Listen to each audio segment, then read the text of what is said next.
I mean, again, he doesn't know who Gabriel is, right? Because he didn't come from an Abrahamic faith.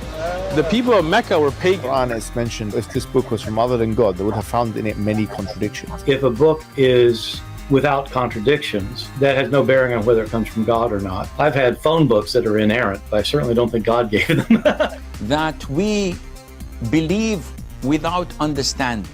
The brother asked a very important question, that most of the scholars say that listening to music, watching movies, and most of the television programs, they're haram.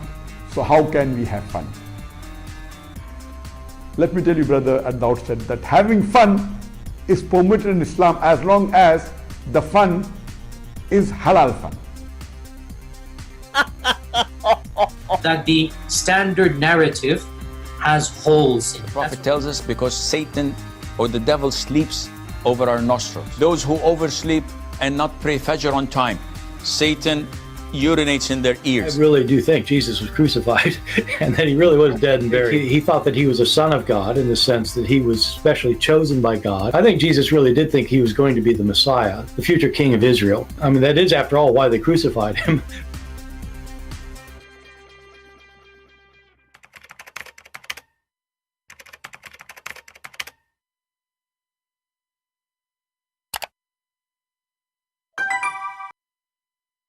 Hello everyone, and peace of Christ to all of you. Please invite your friends and let us have some good time together. Always you notice that Muslims, they love to debate those who do not know anything about their religion. The second they knew that you can get them busted easy, they avoid you, they stay away from you. But they will make a challenge just to, like, come here and I will debate you. If you are a man, come here, okay? But they go online, they debate online, but not with certain people. Here we have a brother of us. He was here in this channel before, if you remember him. He went then, you know, he went to their channel, to their physical location. And look what they say to him. I wasn't here. What's up, Maz? You good, man? Alhamdulillah. What's your name? Alhamdulillah Rabbil Alameen. Mishael. Mishael. I forgot that. I was going. All right, I need to use it like a million times. But if you guys want to take videos and stuff, you can come when the Sheikh is here. Yeah, because we prefer, like, if you want to talk to him, like, we don't really like to do any of the, like, talks or anything. It won't be on you. We're not here to debate. Like, I'm not debating either. I only ask questions, guys. You know me. no, but still, like, I don't like to be on camera. Like, most of the brothers you see, Uthman is the only one on camera. So we don't like to go on YouTube and like to talk. So, okay, so if someone comes up and I'm just recording just me, it's my voice, just me, recorded on me, not even pointing at you, still no? It's no point. I think it's good. It's good for conversation. I don't think it's good. Because a lot of people don't have these conversations. They are, it's a lot of, vitriol, a lot of fighting, a lot of bad energy. But if it could be shown that Christians and Muslims could have these conversations without any animosity, no problem. It's extremely possible. It's better for you to talk to Sheikh Uthman because he's not here. Has knowledge, right? He's not here. You guys have knowledge too. Next week. You don't have knowledge? Not really. Yes, you do. You're over here doing dawah. Yeah. So you can literally tell me why I should become a Muslim. You can tell me that, right? Have you read this one? You tell me? No, I don't. What is that? A brief illustrated guide to understanding Islam. What is it about? I would rather talk to from the horse's mouth. That is how I learned. Asking me, yes. So don't read it up. I have you right here. This is better than me. Okay, let me ask you this: why, as a Christian, why should I be a Muslim? I'll just give you a book. No, I'm okay. Avery, we're not here to debate, bro. I'm not here to debate either. I'm not here to debate either. They will not debate. Suddenly, they do not know da'wah. Suddenly, they have a booth in the street, and to tell people about Islam, they don't even want to tell that guy about Islam. You just say to them, okay, I'm not debating you, just tell me why I should convert to Islam. They give him a booklet. Because now they learn that whatever they say to him is not only him is going to do fact check, there's a lot of people that are going to go and get them busted. So Sheikh Uthman is missing. Nowhere can be found. His team will never answer any question, and they are the one who invite us to Islam. And actually, our brother Omad, he made a video about Sheikh Uthman is missing. I don't know if you watch it.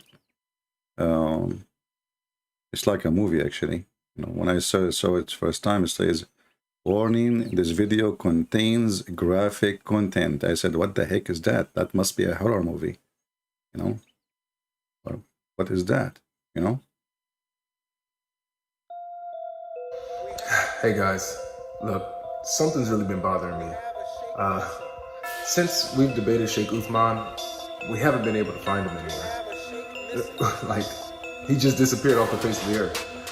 Where are you, Sheikh Uthman? Where have you been? Where are you, Sheikh Uthman? Where have you been? Sheikh Uthman! Where are you, Sheikh Uthman? Where have you been? I come here every week to Uthman's turf. Now it's my turf. Now it's our turf. It's not his anymore. He's been running for weeks. We have a Sheikh missing. He's been running for weeks. Where are you, Sheikh Uthman? He's been running for weeks. Where are you, Sheikh Uthman? He's been running for weeks. I've been looking all over for you, man. Put his pictures on every milk carton. He's been running for weeks. We have a Sheikh missing. Missing Sheikh. Where are you, Sheikh Uthman? We have a Sheikh missing. Call, dial this number. We have a Sheikh 818. Find your Sheikh. We have a Sheikh missing. Find your Sheikh. That's a good one. Anyway, and you know, they are missing since long time ago. Those cowards don't dare even to say hello to me. And imagine, you know, this, you see, this is what you should do, learn. You know, people, they get upset when I say David Wood, he went there, he did not debate. Yeah, this is what happened. I mean, this guy is not a doctor. I don't know what his education, maybe high school, but he did the right thing and he did fact check. Fact check. Very simple rule. Abdul, he says something to you, stop. Let us do fact check. So when somebody have a PhD and he do not do fact check, so what kind of PhD is that? Is it this is what PhD is about? You do fact check. You don't make just on your statement. So all what he did fact check, and he found that everything they are lying is saying is a lie.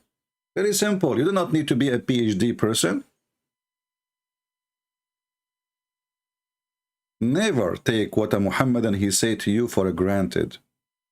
They lie. You noticed that each time a Muslim he says something to me, and you will see some naive Christian, they say to me, let him talk, let him talk. No, we don't let him talk. We want to check the fact which he said already. He was talking. Shut up your mouth. If you don't like it, go leave. This is not a place where just people say what they want to say. Here we have fact check. If you fail with your fact check, it means you have no fact and you are a liar. We are not here just to talk. Talk is cheap. Talk is useless if none of the talk is a fact.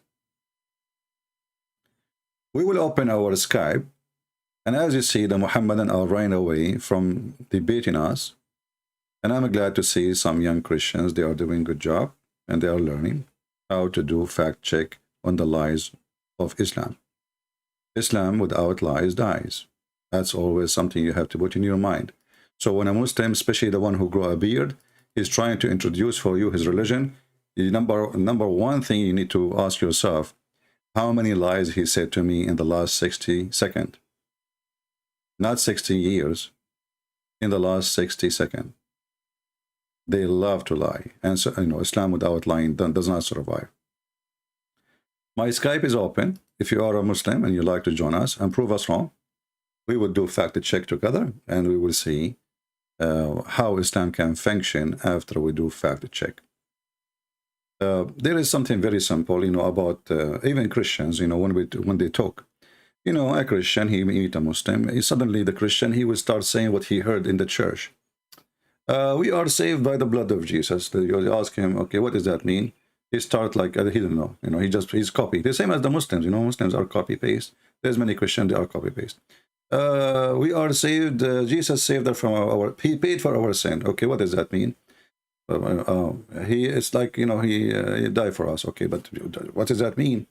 So you need to first, before you claim to be Christian, to do fact check on yourself and what you are saying, and how much you understand it, and how much you are able to represent what you learned. Not just saying words, especially when you speak to people who they are not Christians, who do not know what does that mean.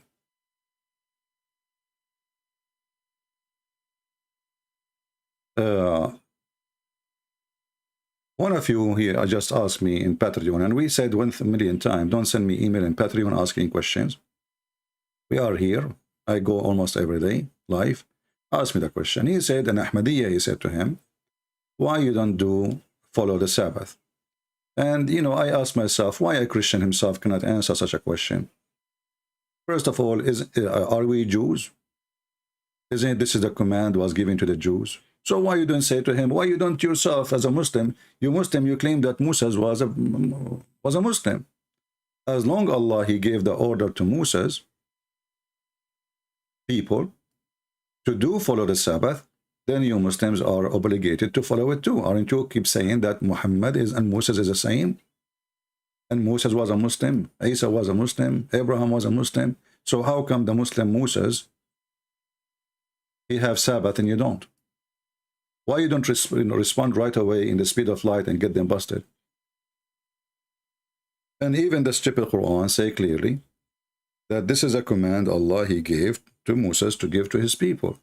But because the Muslims, they say that the Jews are the same as Muslims, specifically Moses and his people, then the Muslims, they have to follow. And as you see, Sabbath is very serious for Allah, to the point he made those who transgress in the Sabbath pigs and monkeys.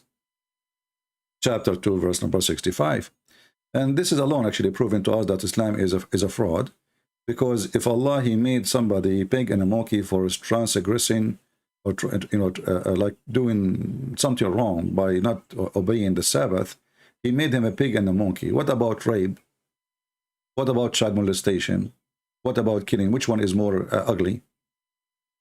Somebody, he decide to water his plant on Saturday, or somebody, he rape a child. So Allah, he will make you a monkey and a pig for disobeying Sabbath, but he will not punish you for the bigger crime. Obviously, this is a fiction. And as you see, this is Moses speaking to his people about the Sabbath, and he ordered them to do so. And you will see here, it says that Allah, he took a covenant with the Jews.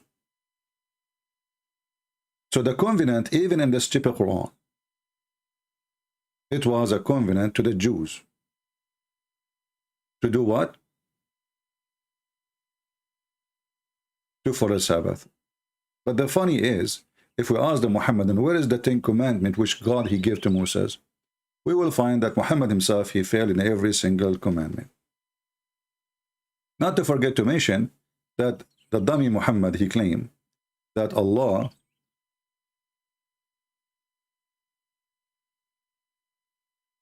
he misled the Christians and the Jews from following the right day. According to the stupid Muhammad, the right day is Friday. And Allah misled the Christians, deceived them. You see, it says in Arabic, Adallah. Adallah. You see, the Muslim translate, they say diverted. That's a lie. There's a huge difference between the diverted and Adallah. Adallah means he deceived. You can open a dictionary. And this is the Arabic in the front of you. Adallah. And this is a better translation, which is funny. The same website, the same hadith, different translation. Look here, it says, the Messenger of Allah said, Allah led those who come before us astray. Did you see it? So when a dummy Abdul, he asks you, why you don't follow Saturday? You say to him, well, Allah, he deceived us from following the Saturday. So look what it says here. Allah, he led those who come before us astray from Friday, Saturday, which means Allah, he misled the Jews from Friday, he gave them Saturday. And Allah, he misled the Christians, and he gave them Sunday. So this is what you say when Abdul, he asks you. A person who have no religion, how he question even about Sabbath? What do Muslims have to do with the Sabbath? What do you know about the Sabbath? What a brain wash ummah they are. Now, do we have any Muslim here there to call us? And you will see somebody will ask me the same question tomorrow. Well, you know, how we can answer. You know, and the guy is saying to me, the Ahmadiyya, the Qaidaniya. I mean, those guys, their Messiah, he died because of shit. They claim they have a Messiah. And this Messiah, he died because of cholera, diarrhea. So they are worried about our Sabbath, but they are not worried about Messiah. Their Messiah died because of cholera. I mean, you know, the Messiah is the one who healed people, right? So how the one who healed people die because of shit? If you remember last time we showed you the Ahmadiyya they have in their website, they says those who accuse the Messiah, peace be upon him, they are talking about their Messiah, Ahmad Mirza Ghulam, that he is a false Messiah because he died because of diarrhea. They do not know that the same reason proved that he is the Messiah. So according to them, because he died because of diarrhea, he must be the Messiah. Can you believe it? So a person who follows a person who died because of diarrhea, he is not worried how this person can be the Messiah, but he is going to question you about Sabbath. The religion of fornication, the religion of sleeping around, the religion of child molestation, the religion of theft, the religion of no ethic, the religion of cheating, the religion of lying, and then they say to you, why you don't follow Sabbath?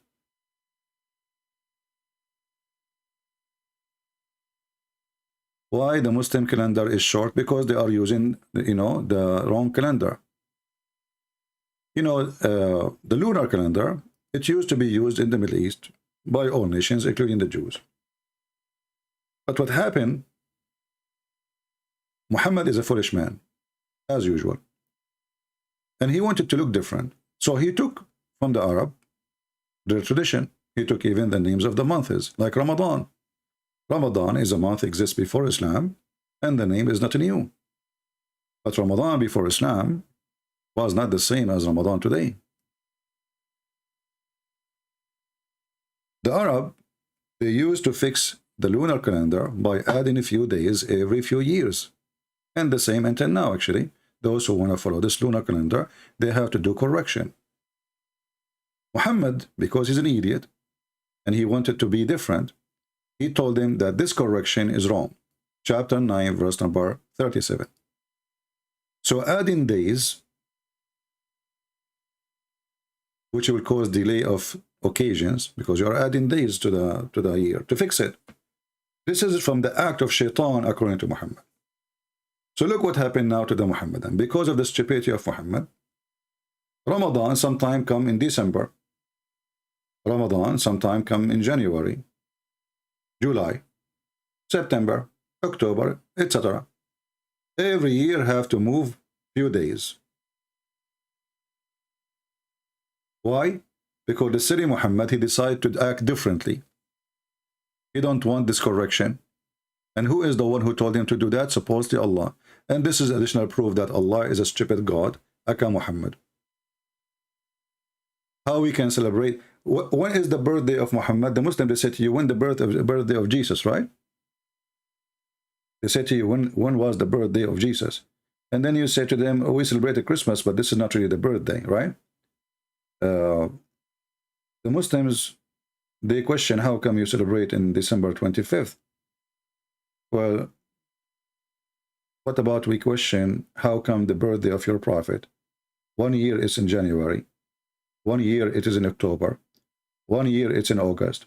1 year it's in September. 1 year it is in May. 1 year it's in March. When is the birthday of your prophet? Why it became a mockery? Because simply, Muhammad, he created this verse, claiming that this is from his God, and the one who act the correction of calendar is a kafir. This is from shaitan. For us, when we celebrate the birth of Jesus, We are celebrating the occasion. We are not celebrating the date. Because first of all, any date, even if we know the date, is not cannot be celebrated again. Time does not go back.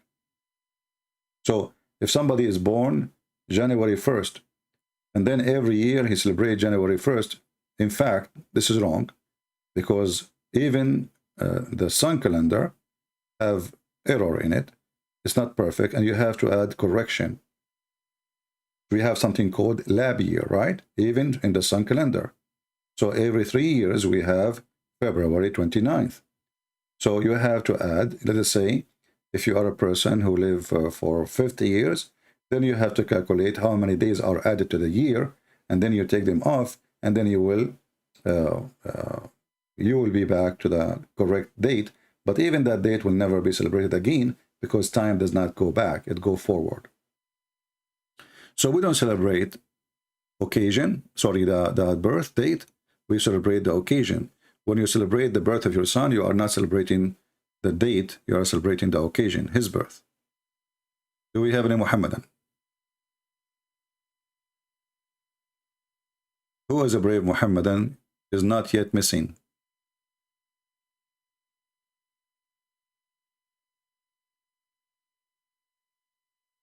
Anyone? Who is a Muhammadan would like to join us and show us his intelligence? As you see, your Sheikh is missing. Your Allah is missing. Where is your Allah to answer us? You see, when the God of Islam, he decided to become smarter, so he decided to make a threat to the Christians. So what he said to them? He said, Christian friends, if you don't believe in me, okay, I am going to erase your face. I'm going to erase your eyebrows. Man. I'm going to make your face backward. What the heck? You go to Christian Prince to shake hands with him in the front, you find his face in the back. All of this was made by Muhammad as a threat to believe in Muhammad right now. And nobody believed. But not a single person, Allah, he did erase his face, zip his mouth, put his eyes in the back, as the verse is saying. So it was a catch-up threat. Like the threat Mr. Sheikh Uthman he faced. We have your video, we are going to post it later, and never posted anything. We have you in video, we will find you, and nothing posted. He did not even report to the police because it's a lie.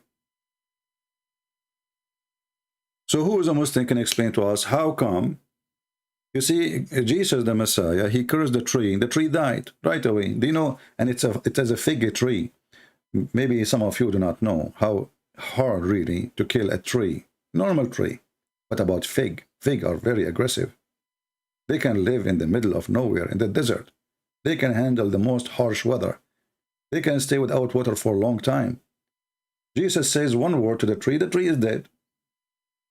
Allah, he said million words for the Christians, and nothing happened to the Christians, as you see. Catch up, God. He said he will erase our faces. And if you say this is in the day of judgment, well, the stupid Muhammad, he added his own words to cut you busted. Look what he says. The same as we did to those who broke the Sabbath. So this is not going to be happening in the judgment day.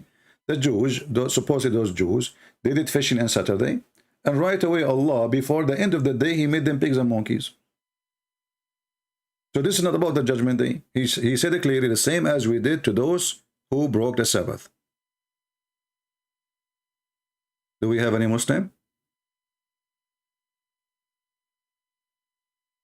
Who is a beautiful Muslim? Sponsored by Allah. Because remember, Allah will give you all the answers you are looking for.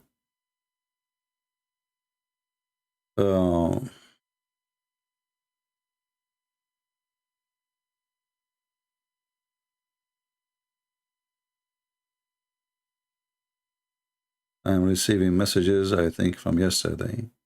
Okay,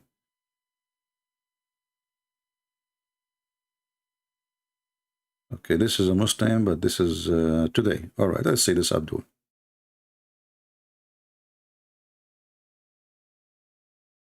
I hope it's not Mr. Fufu, the stalker.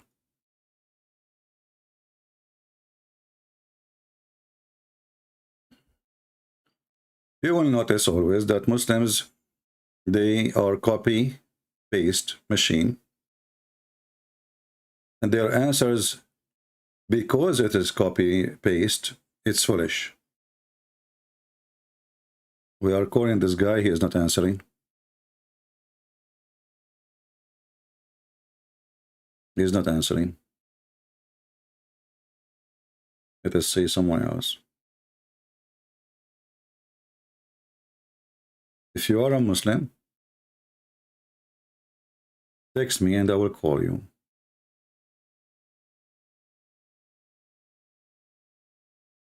Until now, I don't see anyone.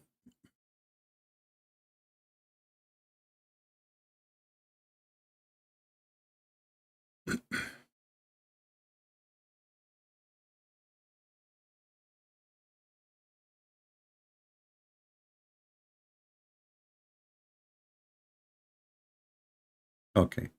Well, until we find somebody who is willing to answer our phone call, we will continue.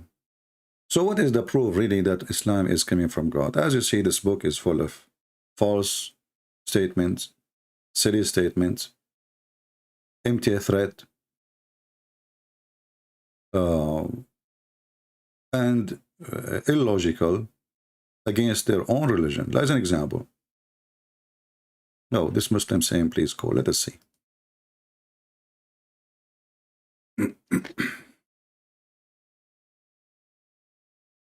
We are calling him. Yes, my friend, you are a Muslim? Yes. I am Muslim. All right, my friend. Are you Muslim? No? I am smart, so I'm not a Muslim. You cannot be smart and a Muslim at the same time. What do you think? Yeah.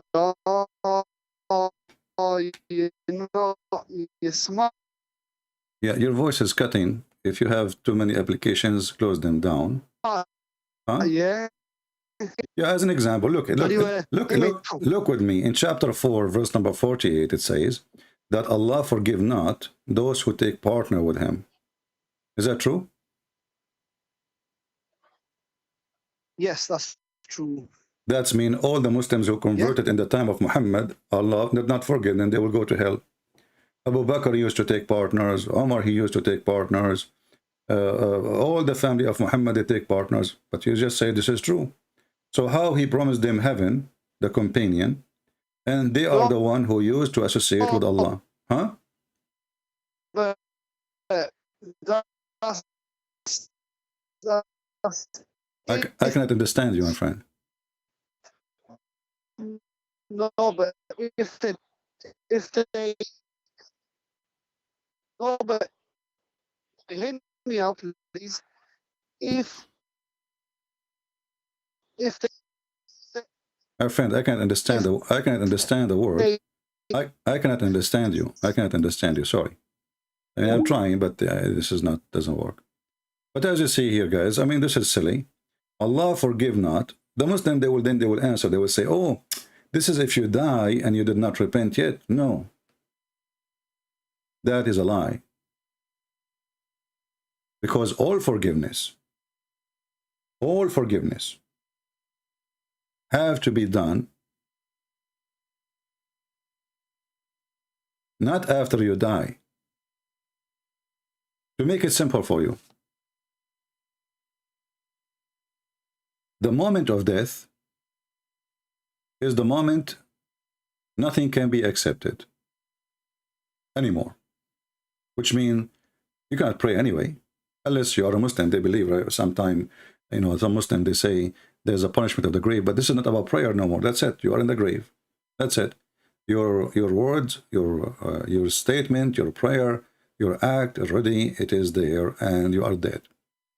So when Allah will forgive you?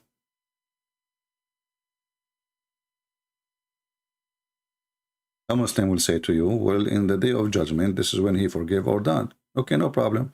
But then You repent when? You repent only before you die, not after you die. And here it says, Allah forgive not the one who take partner, which means even if you ask for forgiveness, He will not forgive you.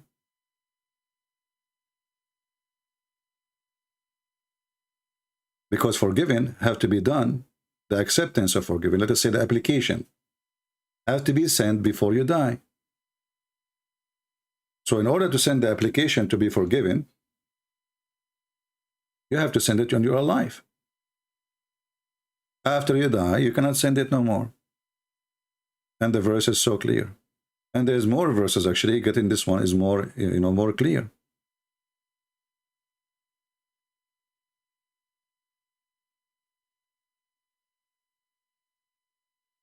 The Quran says,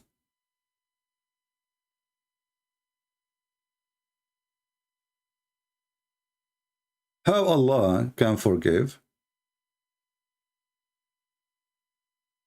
anyone who left the religion after he became a believer, anyone who became a kafir, unless he was forced to. Forced to, this is a different story. I agree.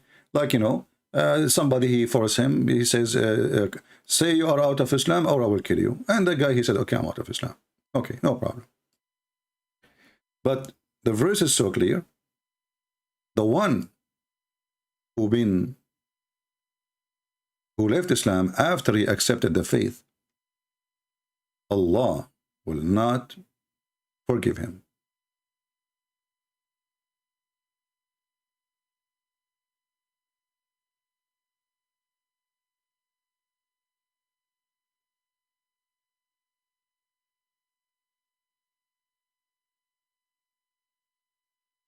And there is more verses.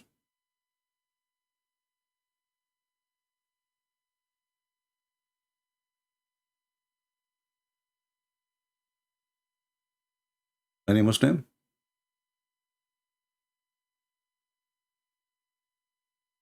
You want to call me so we can show more verses?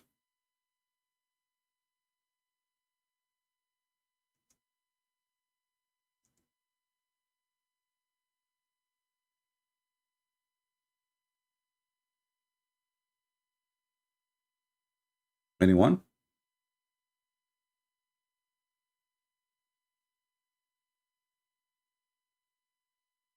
We go to different verse just to show you that everything we say is consistent.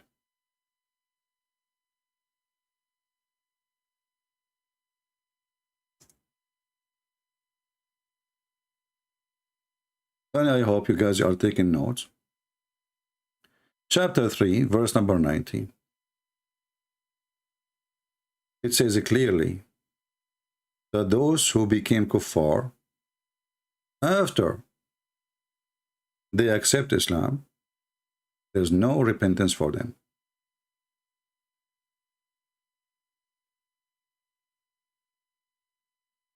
So this is a person, he's alive. He was a Muslim. He left Islam. And now he went back to be a Muslim. The same as this guy with his name, Edward, the funny guy, idiot, attention seeker. So he was a Muslim. He left Islam, make fun of Muhammad and the Quran. And now he became a Muslim again. But the donkey, he do not know that the Quran made it clear that no repentance is accepted from him. And this is clear in front of your eyes.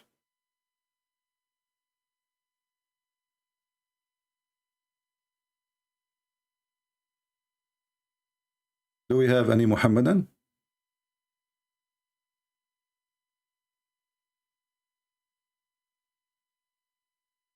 The verse we are showing you, this is chapter 3, verse number 90.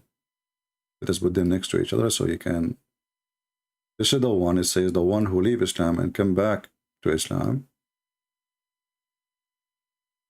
it's not accepted from him. But you will notice that the Muslims, they will not say that to somebody when I come back to Islam. They will say, brother, yeah, Allah, He can forgive you, brother. No problem, brother. Just come back to Islam, brother, But the verse in front of you.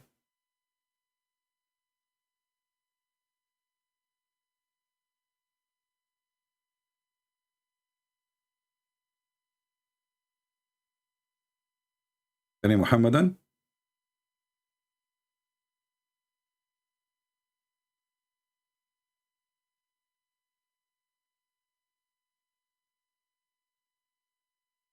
You see, guys, some people, they are diverting you from our topic, and we see people talking about Israel and Palestine. Wake up and focus with me. If you want to refute a Muslim about Israel, don't be a foolish, and don't quote for him from the Bible, quote to him from his book. The Quran confirmed that this is the land of the Jews. Don't waste your time. They don't believe in the Bible anyway. Chapter 5, verse number 21. It says, O my people, enter the holy land which Allah has assigned to you. Who's talking? Moses. End. That's it. Focus. Learn. Get them busted. They are stupid, are you? When you quote verses from the Bible to show him that he is wrong, I mean, how smart you are. This guy, he don't believe in the Bible. But when you show him from his stupid book that he is wrong, then what he will say? He will say that the Quran is weak. The Quran is a lie. Learn. When Muhammad himself, he says that the one who built Jerusalem is Solomon, the son of David. Can he refuse that?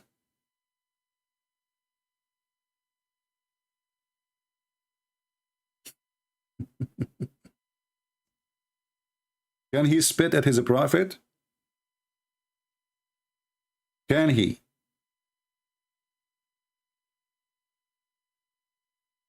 They love to divert you from the topic so you don't laugh at their religion. And they're always successful, by the way.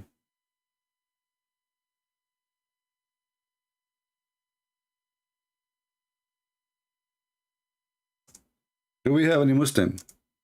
And any Muslim will try to divert us from our topic, but will block you. You want to call, call.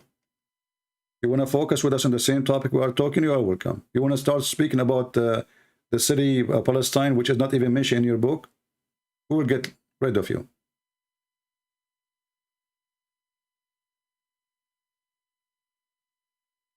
Any Muhammadan have a comment?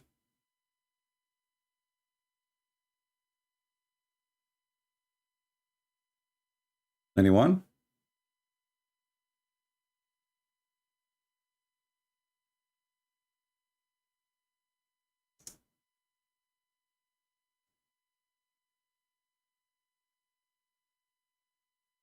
If we read here, let us see if we can find the reference for you.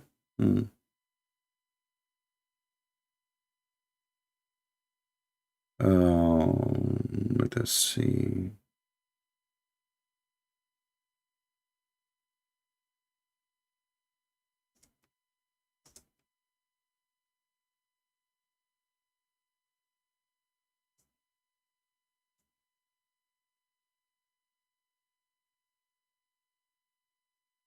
Okay, we cannot find this one. We will find the other one.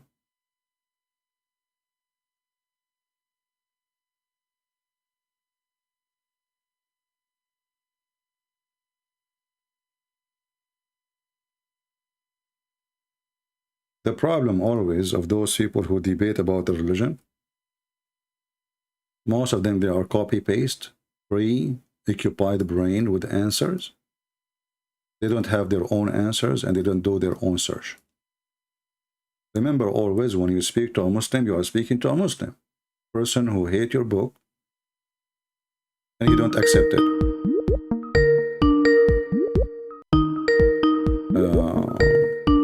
Let us see this person. Hello?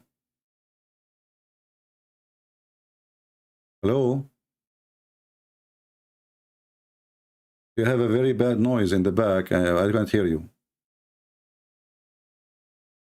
Okay, now I hear you. Go ahead. Yeah, hi, Sheikh. This is Joseph from India. Okay, Joseph. I have some questions about Islam. Hey, my friend, why you said to me in the chat you want to debate me? No, it wasn't me, CP. Was what? It wasn't me. Let me see. I don't know. I saw a chat here. Okay. Oh, not you. Sorry. Okay. All right. Can I ask? So you are a Christian, Yeah, I'm a Christian. but don't you know we take only calls from Muslims? No, but actually, I wanted to know something about Islam. That is why I wanted to Okay, give me the ask you. question first, please. And remember, please, you know, we have time for Christians to call and time for Muslims to call. What is your question? Okay, so my first question is I was going through some websites where I found out that Al Tabri says that Jesus was crucified. Is it right or wrong? Is it right or wrong? And my second question is, does the word nikah ever appears in the Quran? Nikah? Nikah. The word in the Quran appear, yeah, but as like inkahu, you know, which mean an order, you know. It's the same word, Okay. but it's an order, yeah. And nikah does not mean marriage. Nikah mean to F. This is why the Prophet, he said, when your wife, she have menstruation, do everything with her except nikah. You know, if nikah mean marriage, well, she is your wife already, so what marriage? So when your wife, she have menstruation, do everything except the nikah. And then about the interpretation of the Messiah being crucified or not, the Muslim, they have tons of books, and they themselves confused because simply the Quran says they are not sure of what happened, and Allah will judge between them in the day of judgment. Okay.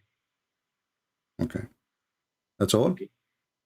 Yeah, and nikah. That can you give me the verse and the chapter, CP? Well, let us see the hadith first. This is because this will help you better.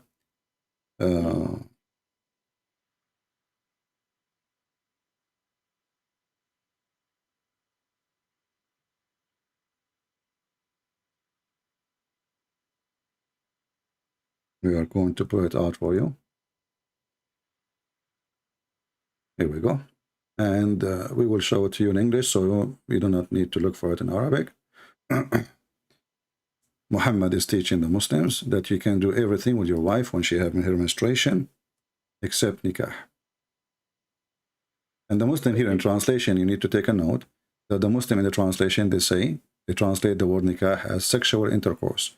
But the word in Arabic is nikah. Isna'u kulla shay, and this is Sahih Muslim, hadith number 302. And this is Sunan Ibn Dawood, hadith number, and this is Sahih again, hadith number 258. And this is again Abi Dawood, hadith number 2165.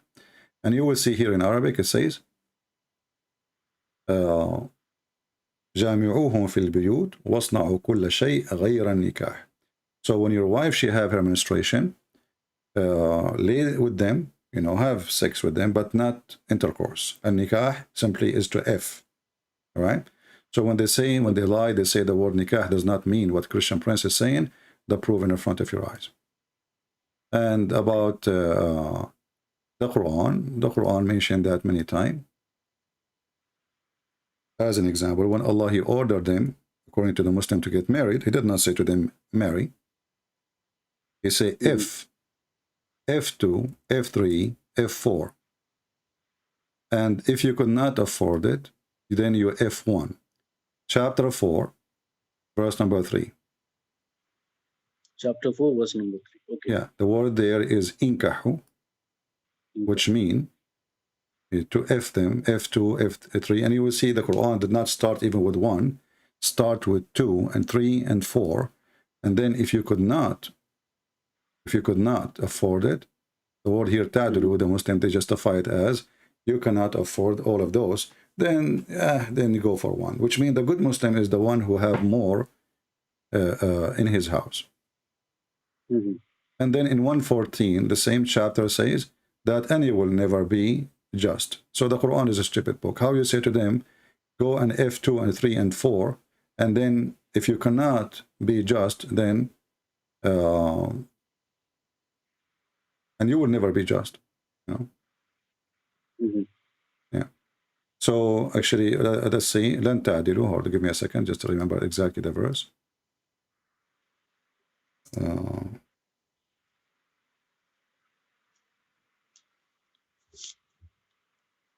Yeah. See, actually, 4:129. So chapter 4:3, it says, do F2 and 3 and 4 if you can be just. And then chapter 4, verse 1 to 129, it says, and you will never be just. So the Quran obviously is a stupid book. How you say to them, go and F2 and 3 and 4, and if you cannot be just, then 1. And then the same chapter, verse number 129 says, and you will never be just. All right, my friend, thank you for calling. Okay, thanks. Yeah. Let us see. Where is the Muslim?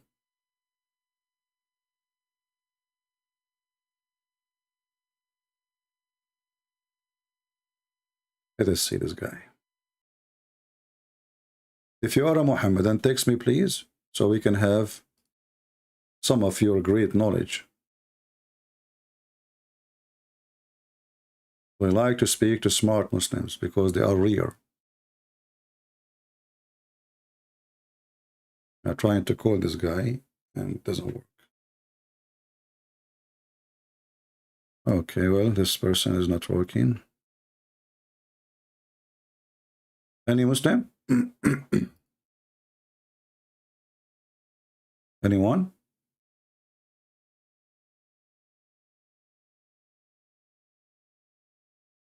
As you see, the Quran is a book of dilemma and too many contradictions and too many stupid things.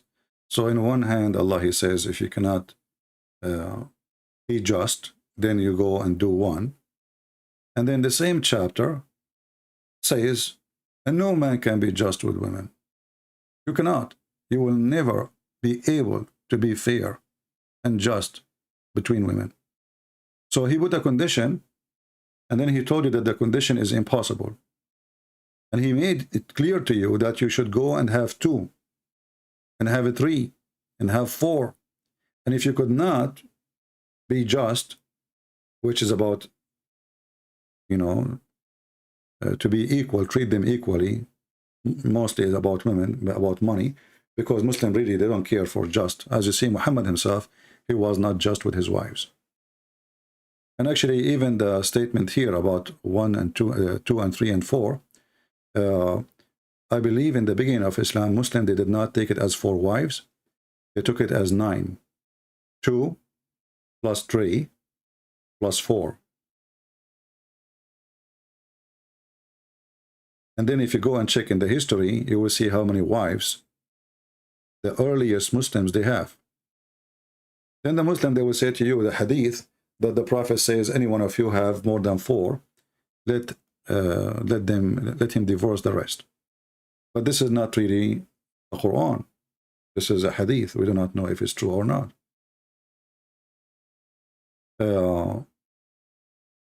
Don't you find it very strange and very stupid to say, go and do 2? Let us say this is marriage, as the Muslim they claim. How you can marry 2? You go marry 2? Like what? Like, is that like in a store? You grab 2 from the shelf in the same time?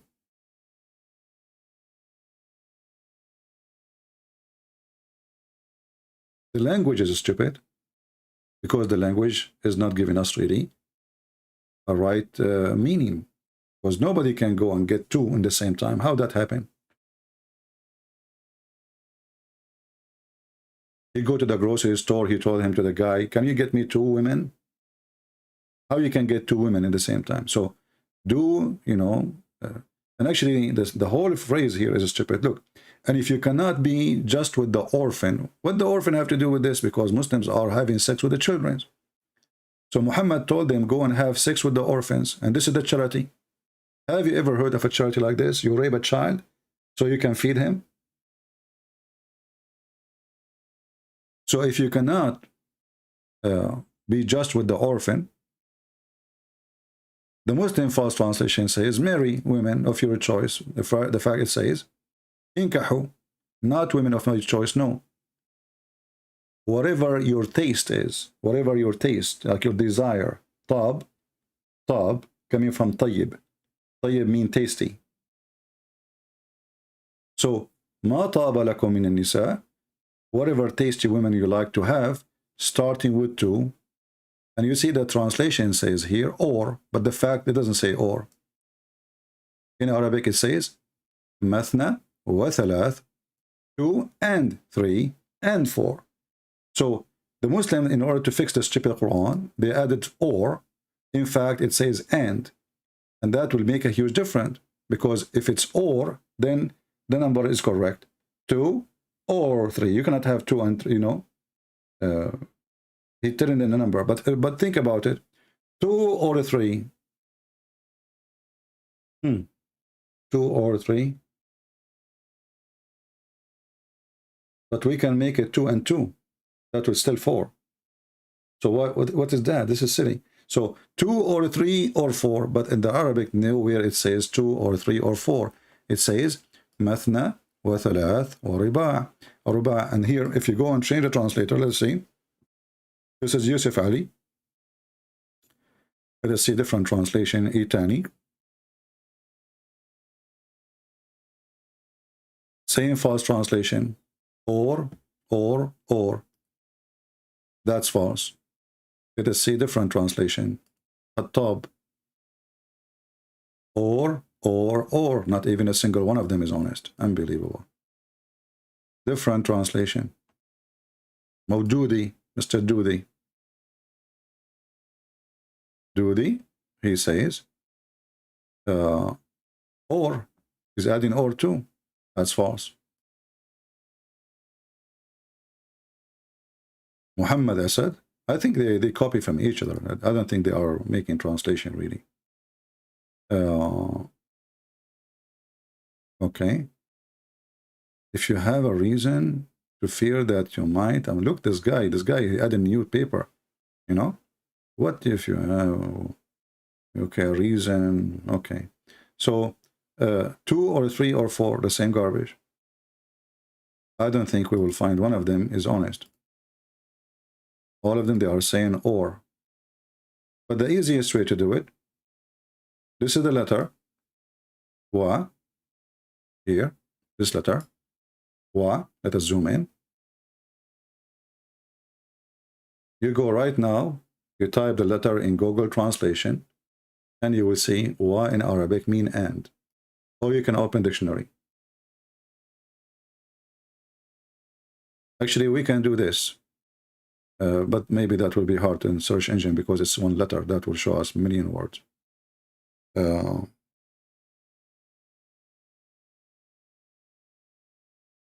You will use Google Translation, peace be upon him.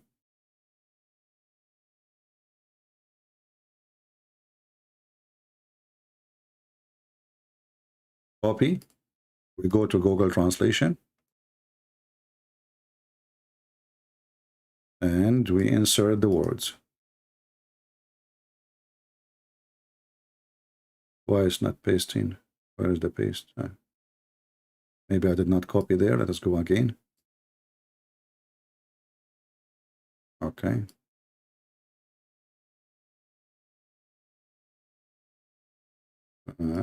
Okay, let's just do this. I don't know, for some reason it's not pasting. Here we go. See? It is and.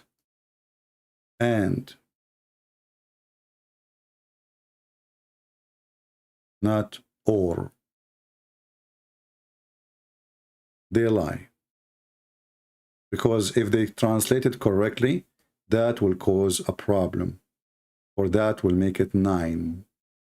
Because 2 and 3 and 4 is not the same as 2 or 3 or 4. And remember, Islam without lies dies.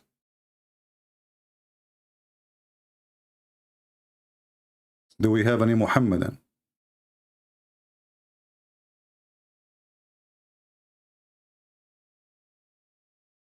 Don't forget to share with your friends, those who they are waiting for us in the Christian Prince. How many times we say to you that any channel of mine, it can be disappearing any second. My channel there is still there, but people, they are waiting for me there, and I am here. Why? We told you a million times, always you can check in Patreon/Christian Prince. The video I posted last is the last, is where I'm going to be. Very simple. Subscribe there. Even without subscription, you can see it. But, talking to the walls. Or maybe people are so lazy, they don't even want to move their finger. Like, I go to Patreon, no way. No? Anyway. We are live with 600 or 500 or 2,000, doesn't matter. We are alive, and Muhammad is dead. Do we have any Muhammadan want to say anything? As you see, wherever we go in the Quran is full of stupidity and mistakes, and nothing makes sense. What kind of God he says to man, if you fear not to be dealing fairly with the orphans? What does this have to do with sex? Then go and F2. So why Allah did not say to Adam, let me create for you 2 Eve and 3 Eve and 4 Eves? How Adam was satisfied with 1 Eve? Maybe Eve at that time was so hot. Maybe she have 7 breasts. Isn't it the Muslim, they say Islam is the religion of the fitra? Okay, what fitra? They say natural. Okay, natural. Adam and Eve, man and a woman. Are we chickens? 1 rooster and 10 chickens?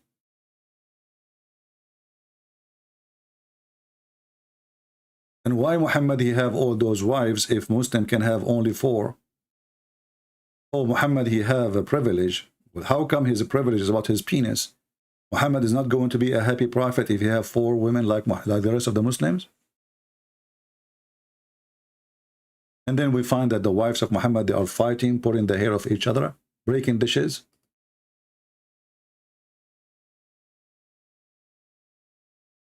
Do we have any Muhammadan?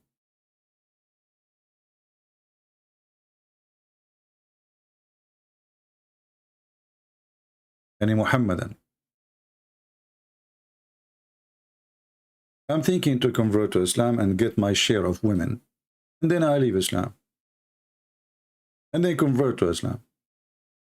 Each time I feel like, I want to have some more women, I convert. And the Muslims, they say to you that the Christians are jealous from Muslims, which is very funny. We can be Muslims by saying 1 sentence. What jealous? I mean, you see how easy? Like I can be jealous from, let us say, a person he love money. He can be jealous from somebody is very rich. Well, he cannot be rich like him by just being jealous, or making or saying a statement. In the case of Islam, I can all the jealousy you are talking about, I can get what you have, which is nothing, by the way, because what do you have? Having 4 wives is not a privilege, really. It's a stupid thing. This is a curse. 4 wives, 4 mother-in-law, 70 kids. You will live like a donkey.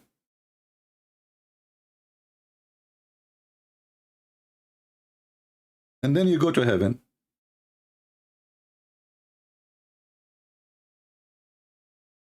And what you do in heaven? You are holding your penis all day long. You don't even have time to drink water.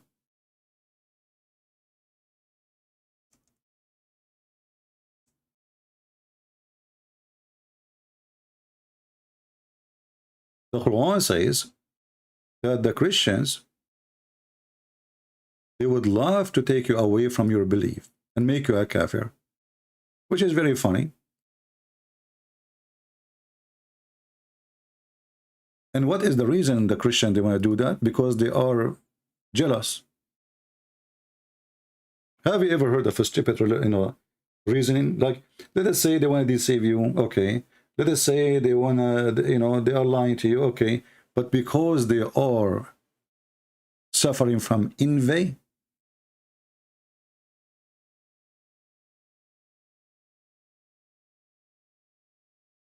huh? We can become a Muslim by saying a Shahada. It takes us 2 seconds. This is the reason the Christian, they want you to leave Islam, because they have envy. Is that because your roads are messed up and there is no security, there's no safety in Islamic countries? A woman, she can't walk alone in the street to the point she need a guardian? You see how secure Islamic countries is? A woman, she cannot be safe in the bus, even if there's 1,000 men, because they will molest her.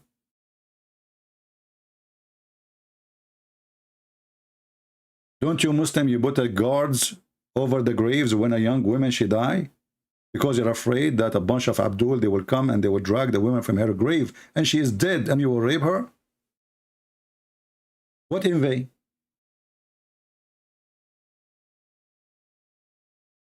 Your children have no education. Go to the Middle East. You go inside university, you will find 60%, 70% of the students, doctors, engineers, lawyers are Christians. What is the Muslims? They are the majority of the population. We have envy.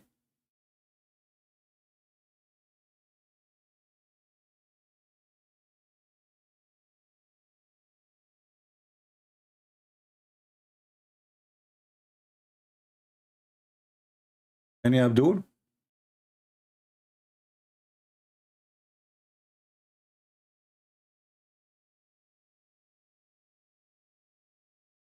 Not in your country. Option, what is your country, my friend?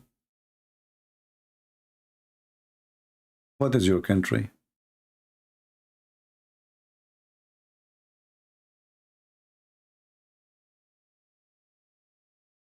I never saw an Islamic country is safe and secure.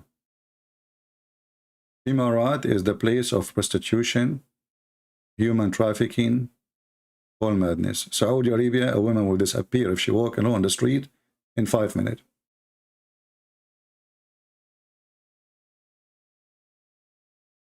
There is Syria. Syria is more horrible. Syria now, they kidnap you just to take your money. Syria. Look what this guy is saying. Syria. Good luck with that.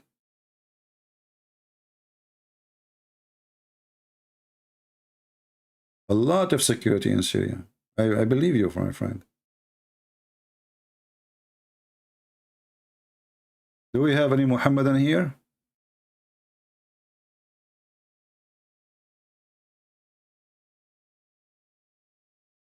Any brave Muslim would like to call us, join us, show us something good about Muhammad?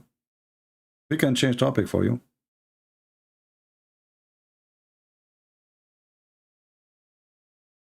Get Middletown, Chicago. Yeah, but you cannot compare Chicago, even if you claim about Chicago, to anywhere in the Middle East. Middle East, they kidnap you for reasons very extreme. Like in Chicago, you might find 2 gangs fighting over drugs. But they don't go and just get a guy walking in the street. In the Middle East, no. In the Middle East, you walk in the street, somebody look at your eyes, you look at his eyes, right away you have a fight. Roosters. And then there's no just. The police is corrupt. The guy will shoot you. They take you to jail. After 5 minutes, you're out.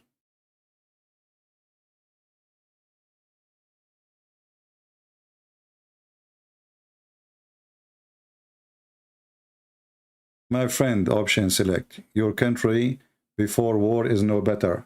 Because if you are not kidnapped from the terrorist, you will be kidnapped from the government. Give me a break, my friend.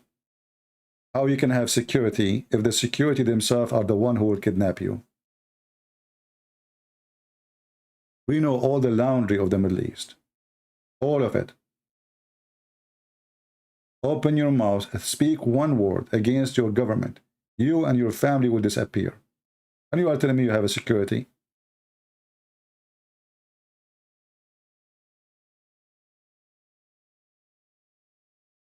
Jordan, Syria, Emirat, Bahrain, Qatar. The Prince of Qatar, he put his father in jail. His father.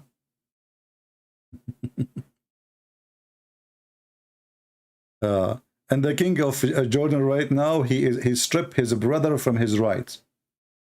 Arab, we know what the Middle East is. The number one people who betray, number one people who stab you in the back. Nobody is so good in stabbing in the back as people in the Middle East. Not Middle Eastern, you know. If you go to Israel right now, 95% of the crimes is in the Arab territory. And I challenge anyone to say to me, I'm lying. Arab territory. Drugs, prostitutions, kidnapping, killing, theft, you name it. In the heart of Israel.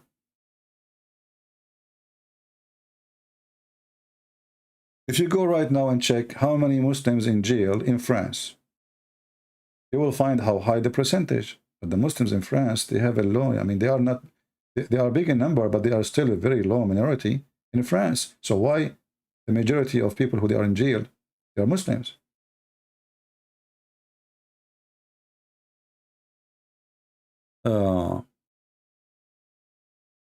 For sure, religion have a huge impact in the behavior of a human being. And Islam does not teach you to be decent. You know, when Muhammad, he says a man, he can lie to his wife, and the wife, she can lie to her husband. What kind of a society we are creating? The whole society lie to each other.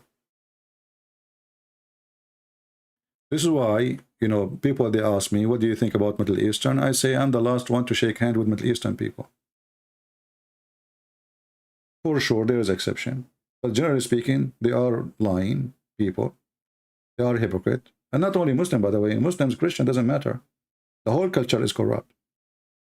You go to a person, you visit him, hey, they give you a hug, how you doing, we miss you, and even they kiss you, by the way.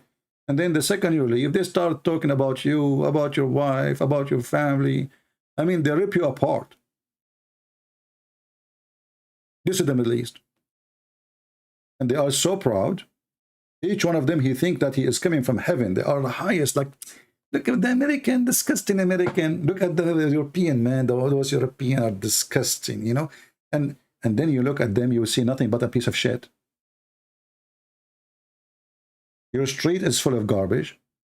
Your government is corrupt. You yourself is a thief. You take a bribe if you can. You cheat on your wife if you get opportunity. As soon you give him opportunity. Like a Middle Eastern man, he go overseas. The company, they send him for a job. Okay? The first thing he do, he go to nightclub. Finally, he's free. But they are the one who say the name of Allah and everything that inshallah, mashallah, alhamdulillah, nobody mentioned the name of Allah as they do. But they are #1 cheaters in the world.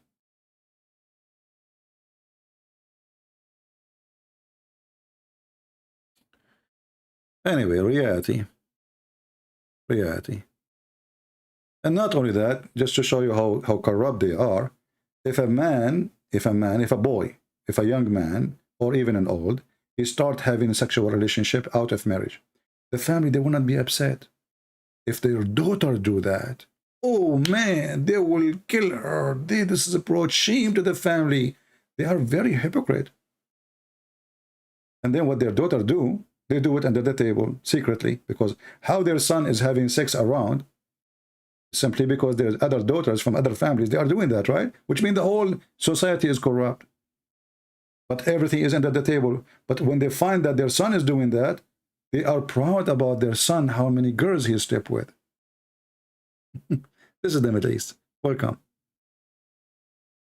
The land of corruption and fabrication and lying.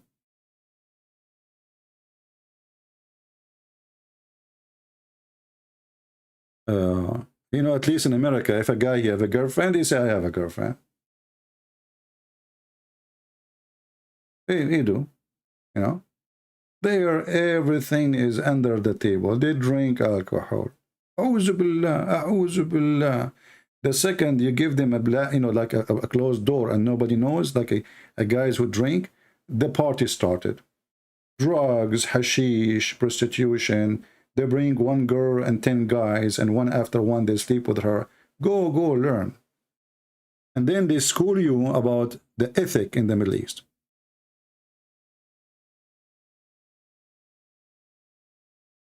And as you see, I'm speaking of not only Muslims, even Christian. They got their shares of the corruption too.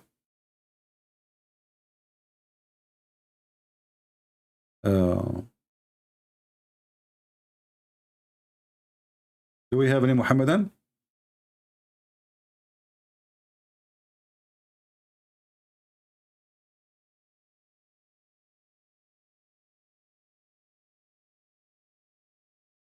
Anyone?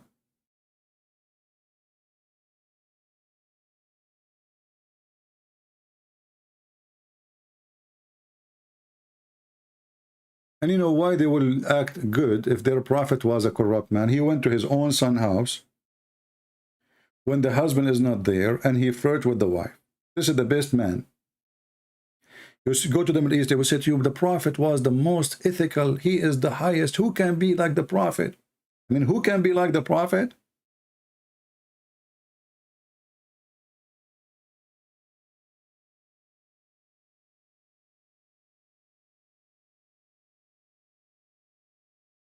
Do we have any brave Muhammadan would like to say something to us? Good.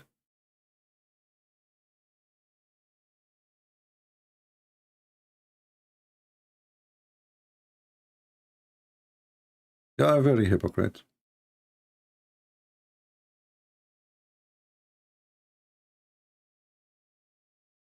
Any Muhammadan, Mayday. If you call us my friend and you defend your religion, Allah will increase the numbers of the virgins you will receive.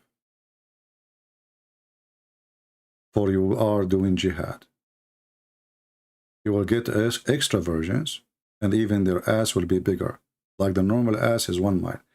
How in the world the prophet, he promised them 1 mile ass women? And what does that mean?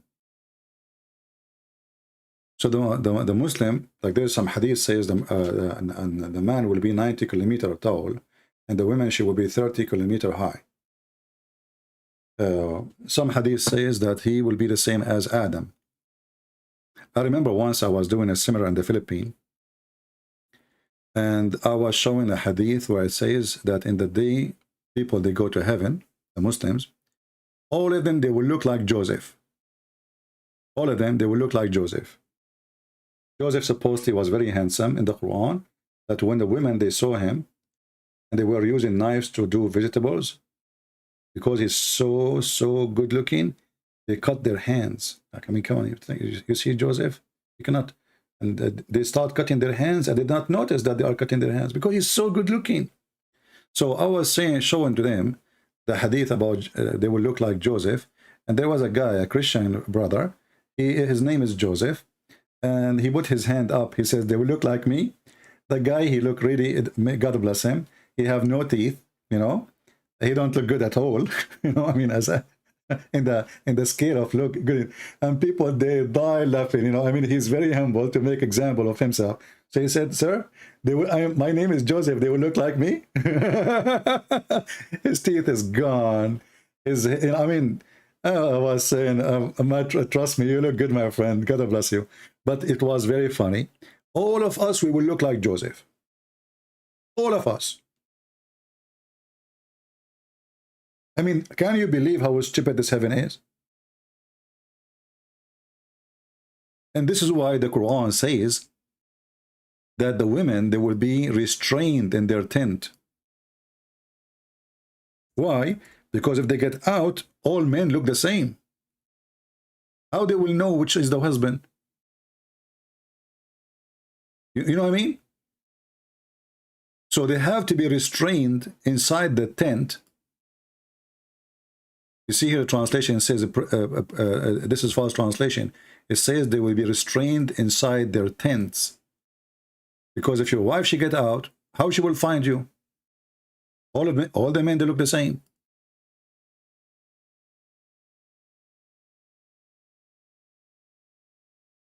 And not only that, all the women look the same, especially the hur. All the hur, they have the same hair, the same face, the same age, the same height. And we as men, we will be 33 years old. We will be the same age of Jesus, same face of Joseph, and the same height of Adam, which means 6th floor high. So you go to a dating website in the heaven of Allah, you will find all women, they have one profile. The same age, the same name, and even they sing the same song.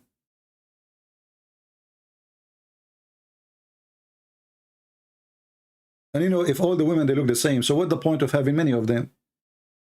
What's the point of changing the women? If she is the same, it is just a copy. And all of them, their name is Hur. So you say Hur, all of they say yes. No, I talk to you. Yes, sir, you said Hur. All of us, we are Hur.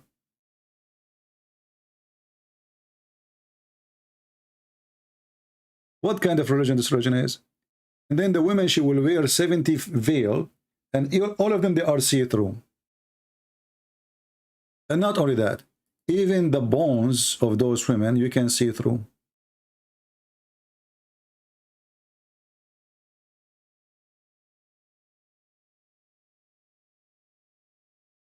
Which is very ugly. Imagine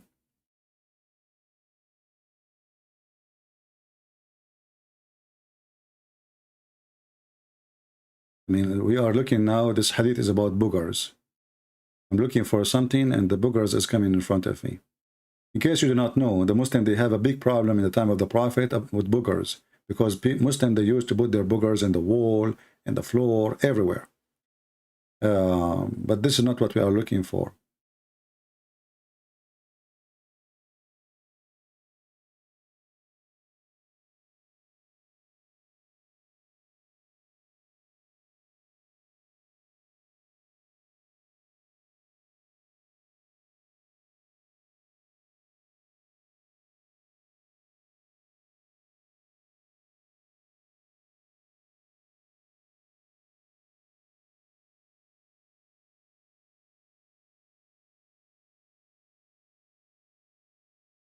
Okay. So look at this hadith here. Ibn Umar reported from the Prophet saying, paradise is decorated for Ramadan from the beginning of the year till the following year. Have you ever heard of a stupid thing like this? Well, how you decorated from the beginning of Ramadan to the coming of Ramadan? Because this means you do not change the decoration. Do the decoration of Allah will be ripped by the wind and we need to replace it? LED light is burned. When the first day of Ramadan comes, a wind under the throne blows some of the leaves of paradise.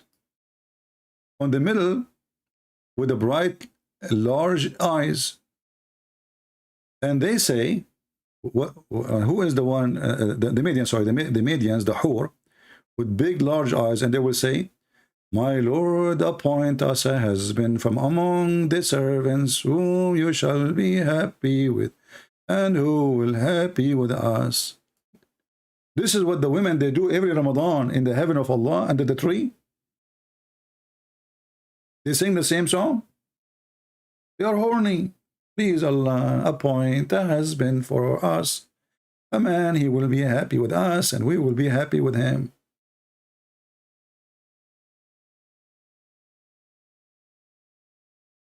And you will notice that those women's songs activated with the winds, not with the Bluetooth. A woman in the heaven, she will say to a wife in the earth. This is a conversation between the wife of the Abdul and earth. Like Sheikh Uthman, he have a wife. So the Hur of Uthman in heaven, they will say to the wife of Uthman, hey, listen, listen, listen, listen. Okay? Listen.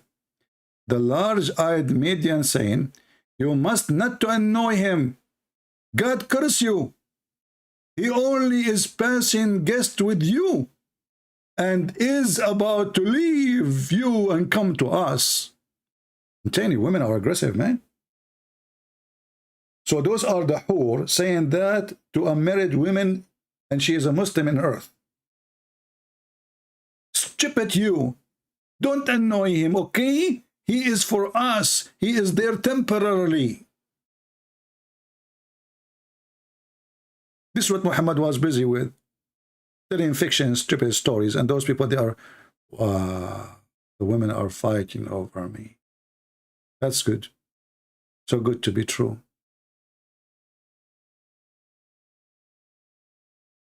My friend, if women are fighting over you, you are at risk. You better buy insurance. Don't get excited.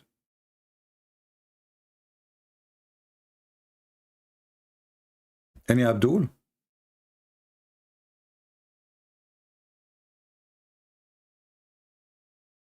Do you think Hezbollah can be defeated by Lebanese army? You know, Lebanese army, you made me laugh. Half of the Lebanese army is members of Hezbollah. You know, the Shia, they are controlling Lebanon. The president is a Christian, but he is a fraud. You know, all what he cares is making money, give him positions. And the Shia, they are in all branches of government. The police, the, you know, and I'm talking about Hezbollah and Harakat Amal, you know. So, no. If a war happened, the Lebanese army will split, will not stay. So those who they are with Hezbollah, they will join Hezbollah.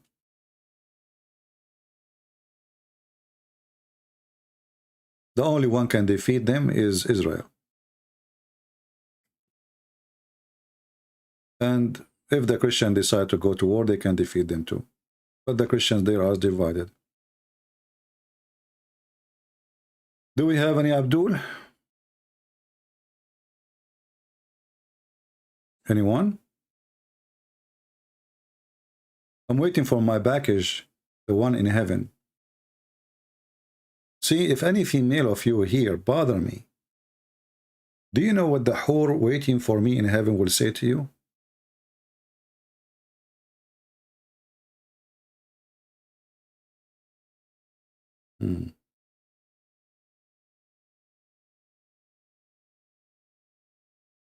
Hey, Sahih Christian, how are you, brother?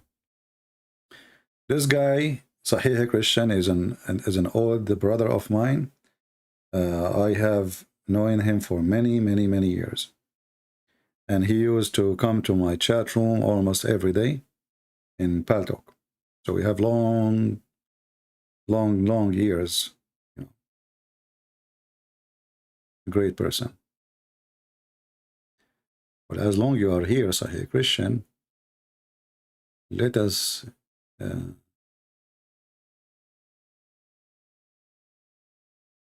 where is his name?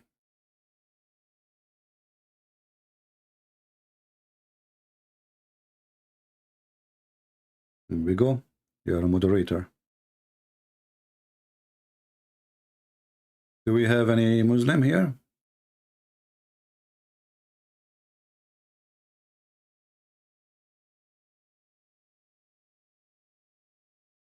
Any Muslim?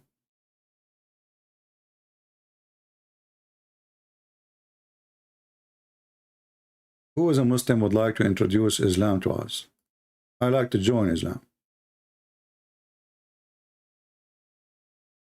Anyone?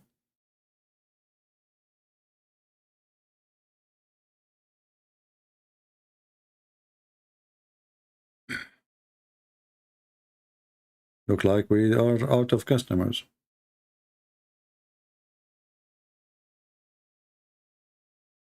Zainab, call you? Well, you have to text me, Zainab, so I can call you.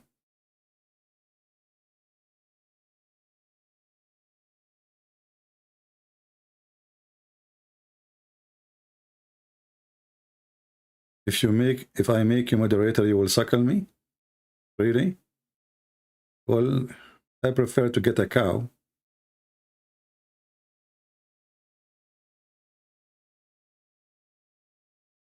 Any Abdul?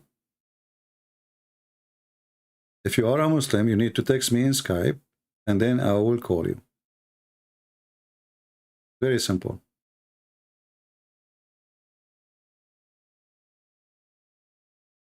Anyone?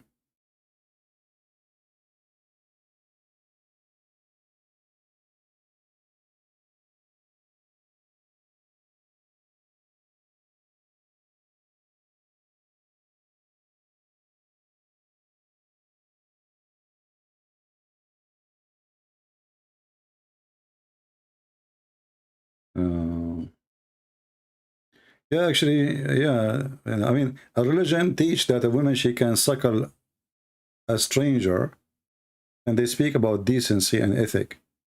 I mean, what the purpose of this suckling? A woman, she is adult, a man is adult, and they are not from the same family.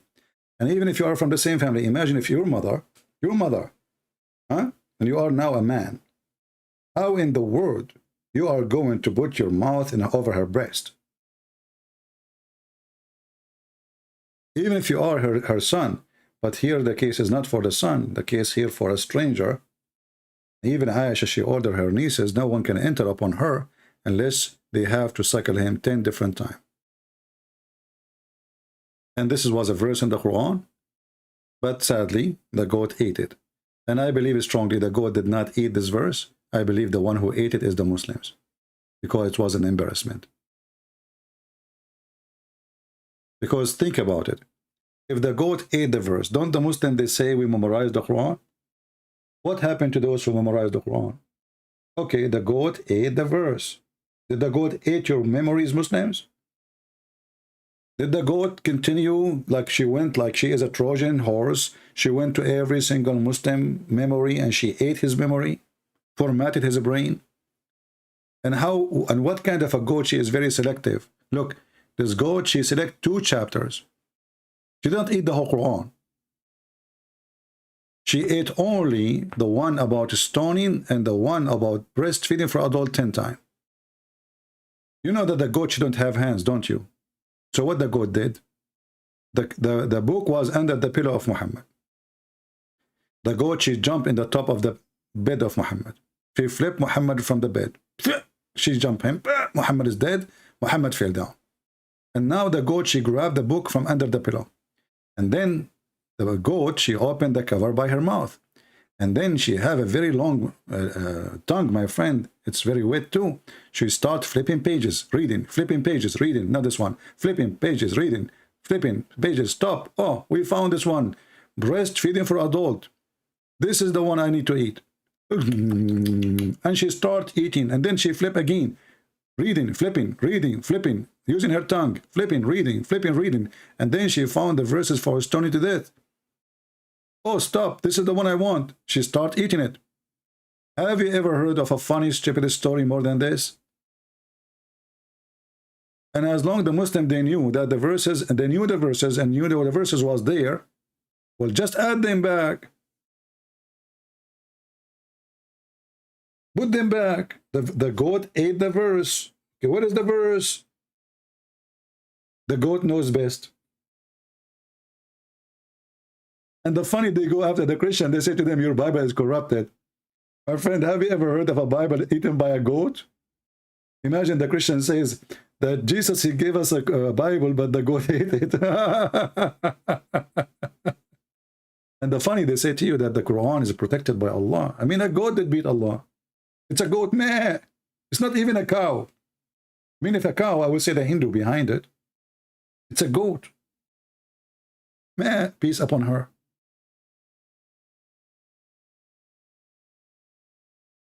Ali Abdul can answer. And then the Muslim, they will say to you, this is the Aif. It says here, Hassan. Hassan mean good. Hassan, one of the names of the grandsons of Muhammad, supposedly.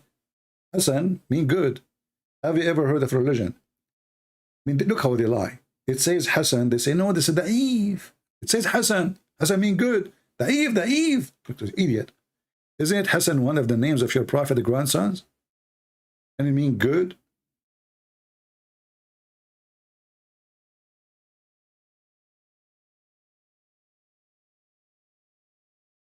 And you know what? If I know this goat, I will shoot her in the head. Because of her, we lost one of the most funny verses ever in the Quran.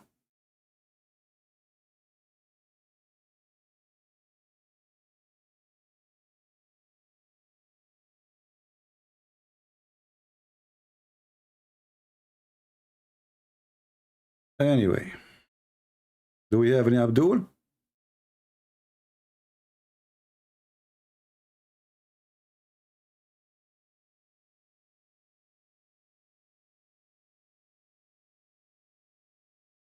Anyone? Israel, Mujahid, Christian Mujahid, International, why Pakistan call himself Palestinian? Yeah, I didn't know what this conversation is about. Focus with me, guys. Focus with me. Otherwise, I will send you to heaven. I have connection. I'm an Arab. Because God, he speaks only Arabic.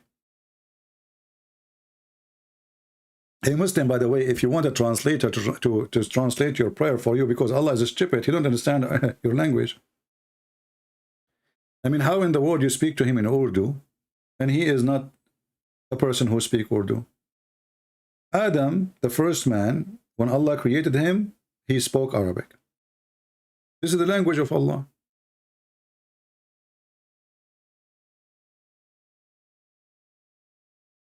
Any Abdul?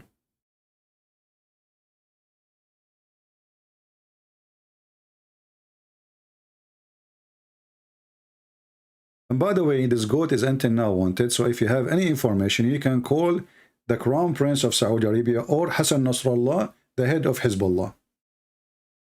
Because the Shia, in case you do not know, they agree that the Quran is corrupted and the only true Quran is the one with, what's his name? Al-Mahdi. Fatima, she will give it to Al-Mahdi and Mahdi will bring the Quran with him. Quran of Fatima is the only correct one. You ask them what is the Quran is, they say it's hidden. Everything is hidden in Islam. Like Hassan Nasrallah. Where are you, Hassan Nasrallah? He's hidden. Death to America, death to Israel. You don't even dare to put your head outside. And he claimed he have 80,000 or 90,000 fighters. But yet you're rat, you don't dare. After 90,000 fighters, you don't dare to put your head out in the air.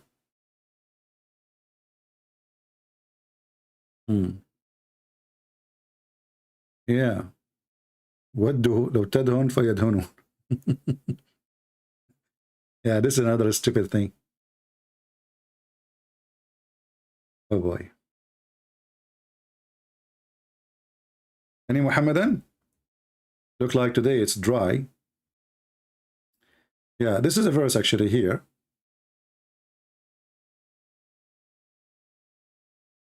Which is very funny. The Muslim, they translated this Arabic here. They wish that you should compromise between two brackets in religion and courtesy with them, so they too would compromise with you. But look at the stupidity and look at the dummy statement. But isn't Muhammad, he compromised everything? You ask the Muslims, why Muhammad did not forbid drinking right away? They will say to you, he have to compromise slowly, slowly. You know, you cannot say to people who smoke right away, stop smoking. This is a compromise. People, they go to the mosque and they are drunk. Did Muhammad forbid them from drinking? No. He said, don't go to the mosque when you are drunk. He did not say, don't drink. Don't go. And because the Arab, they were laughing at Muhammad and his people, they go to the pray in the mosque and they collapse. The guy, he stand up, Bismillahirrahmanirrahim. Abdu, what happened? Even Muhammad, he compromised with dogs. Dogs, they used to go inside the mosque, the only mosque he have, and they piss in the middle of the mosque. And Muhammad never cleaned after them. Never even shout at them.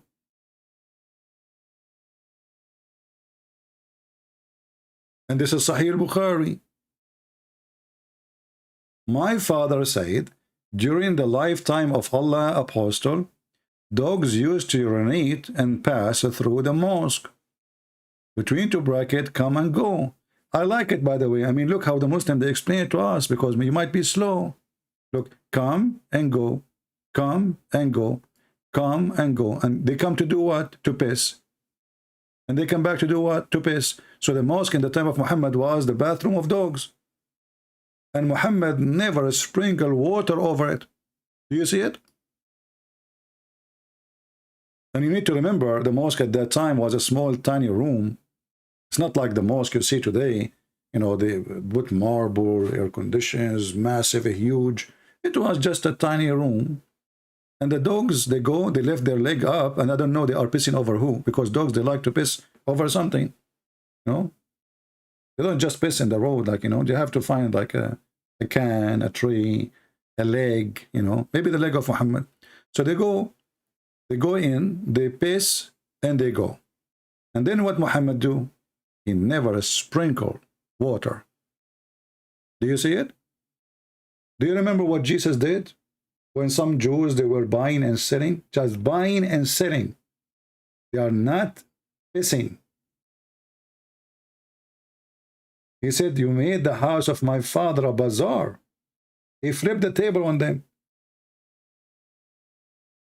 Muhammad, dogs go. Actually, there's a hadith about a Bedouin. A Bedouin man, he come inside the mosque and he unzip, zip. He grab his penis and he start pissing. The Muslim, they want to say to him, stop. The Prophet says, let him finish, let him finish. Do you know why? He's a Bedouin. That's mean he have a big tribe. And if we stop him, he will have a problem. So Muhammad compromised. He cowered.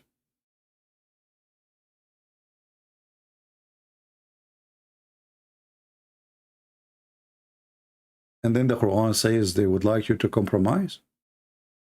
When this coward all his life, he compromised in order to reach the point when he's strong, so he will not compromise.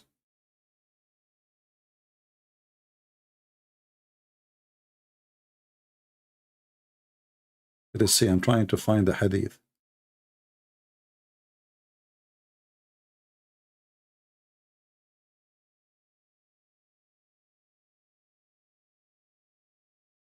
Let us see, where is the hadith?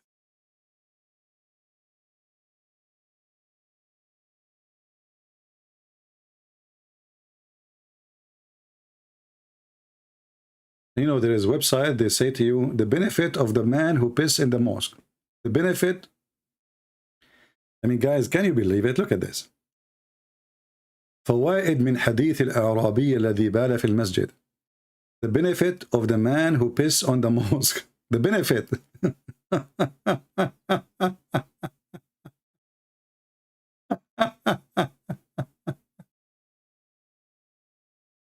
I mean, there is a benefit. You know, there's a benefit from that. Even this one, they praise Muhammad for it.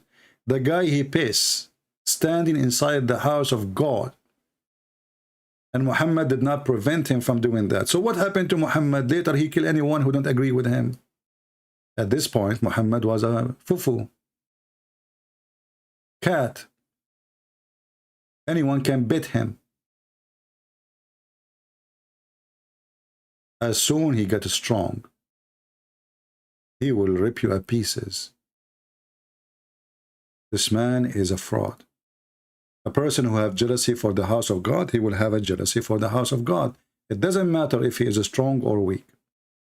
It doesn't matter if you have an army or not.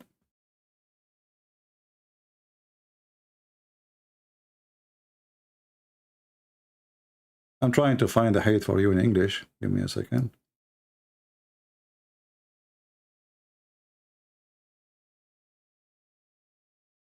Here we go.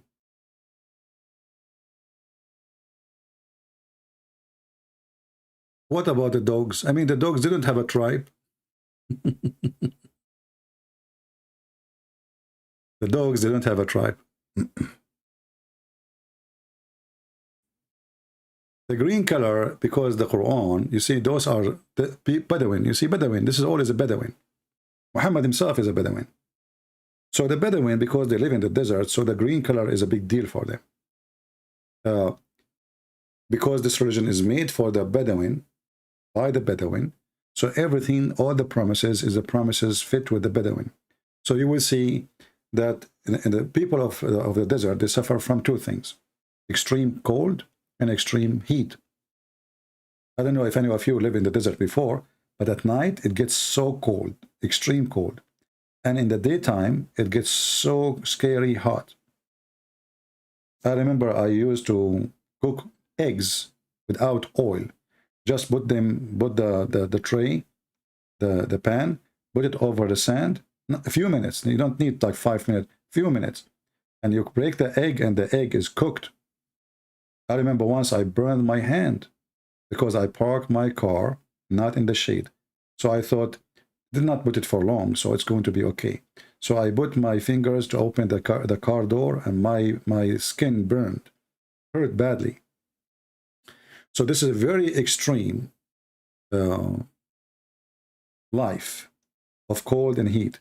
That's why you see the Quran promising green. Even their clothes in the heaven will be green. Even the clothes, every Muslim in heaven will wear green. But this is due to them being a desert people.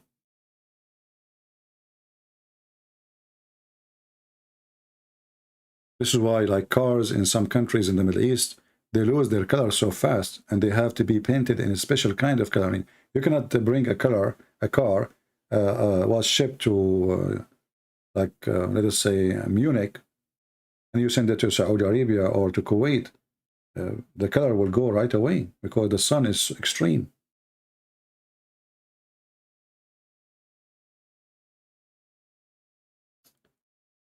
So all the promises is a promises made for the people of the desert. You will notice, as an example, Muhammad, he promised them banana. Why you promise me banana in heaven? because there's no banana on earth for them where they live. Banana doesn't grow there.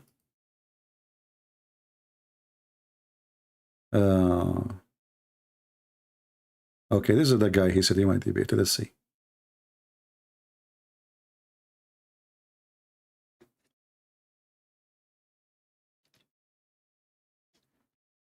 We have Abdul. Let us hope it's going to work.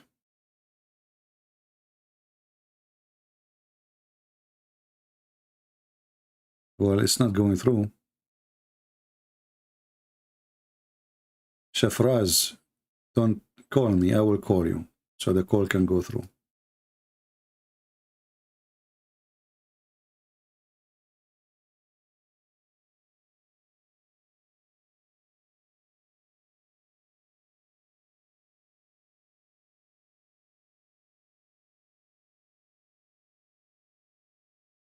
See what they will wear? He promised them things they don't have in this earth. Those are Bedouin. They take a shower once a year. Water is very rare. Hardly they can, feed their animals from grass. And the grass, that's why they are Bedouin, because they have to keep moving from place to place. If they stay in one place, there is no enough sufficient water, which means there's no enough sufficient food. There's no grass. There's no trees. That's why the Bedouin are Bedouin. They have to keep moving. So here the land is dry. We keep moving, finding different spot where there's some rain fell down there and some grass is growing. Let's try again to call this guy.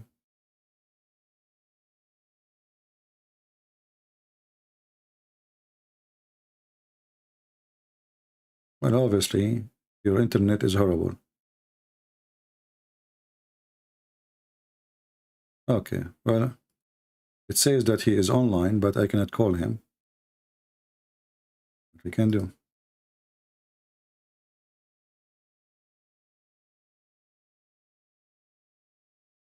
This is a religion made by the desert man for the desert man.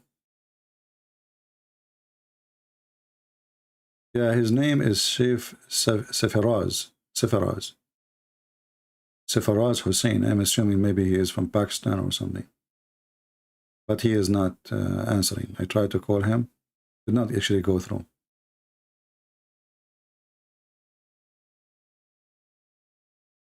I'm trying to call him. You see, it says here, no answer. No answer. He tried to call me, did not go through. And then I called him 3 times after that, and did not go through. Safaraz Hussein. Let us call him one more time.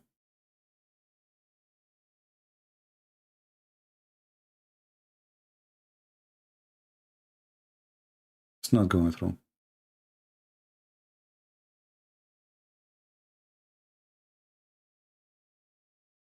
All right, well, what we can do? I mean, we cannot just wait.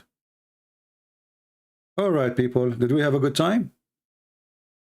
Please inform your friends that we are here so they can join us.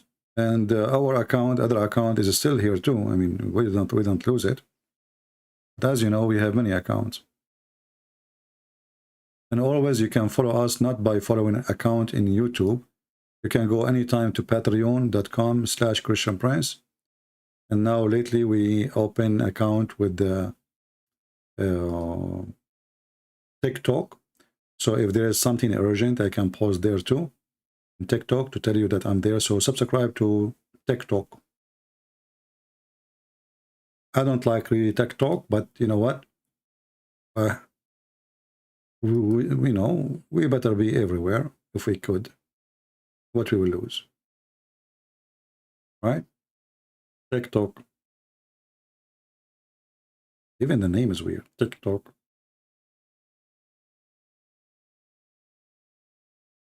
Right now in TikTok, we have 1,500 subscribers only.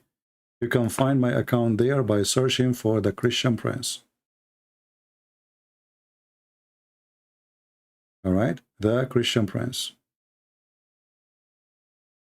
Maybe I should make a video today. Maybe we will see.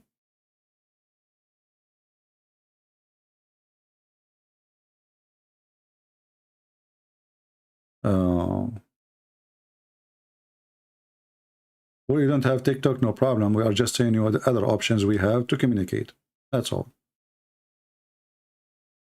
Last call. Do we have any Muhammadan?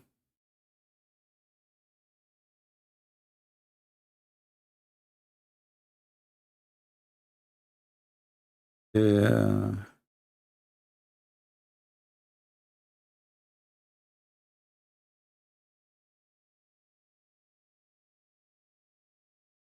Anyone?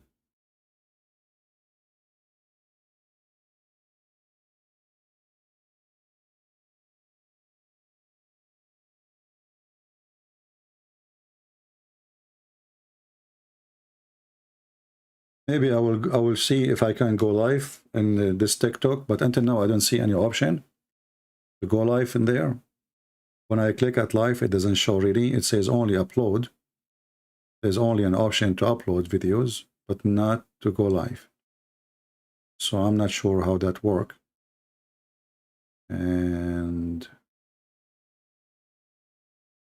yeah. And even my upload is still limited. It says up to 180 second. You know, still my so look like we have false information about TikTok. Like some people, they say if you have more than 1,000, you can go live. You can have up to 10-minute video. It still says you can have up to 3 minutes. You know, nothing changed.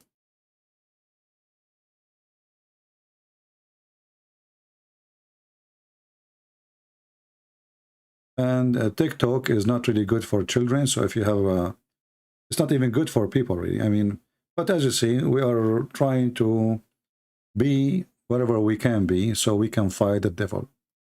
Not because we like it. Okay, this guy is trying to call again. Let us give him a chance. Here we go.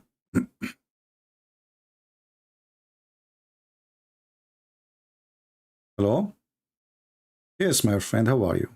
Hi there. Hello? I'm okay. Sorry about earlier on. I don't know what. Hello? Yeah, I'm here. Yes, my friend, you are a Muslim? Yes, yes. Of course I am. 100%, and a happy one as well. You are 100% Muslim? Very, very happy Muslim, yes. Very, very Yeah. happy? Very happy to be a Muslim. Why? Because we feel at peace. Our hearts feel at peace. And we worship the true God, and it makes us feel happy and, very, very close to the... Okay, well, I don't know. You said you feel peace, but the Quran says that your chest is full of hate. Your chest is full of hate. Oh, come on. It doesn't say that words. Well, here we go. Chapter 9, verse number 14. Chapter 9, verse number 14. It says Muslims will feel, their chest will feel better only when you kill them and you torture them. Oh, come on. Chapter 9, verse number 14. Quran chapter 9, verse 14. Let me go first.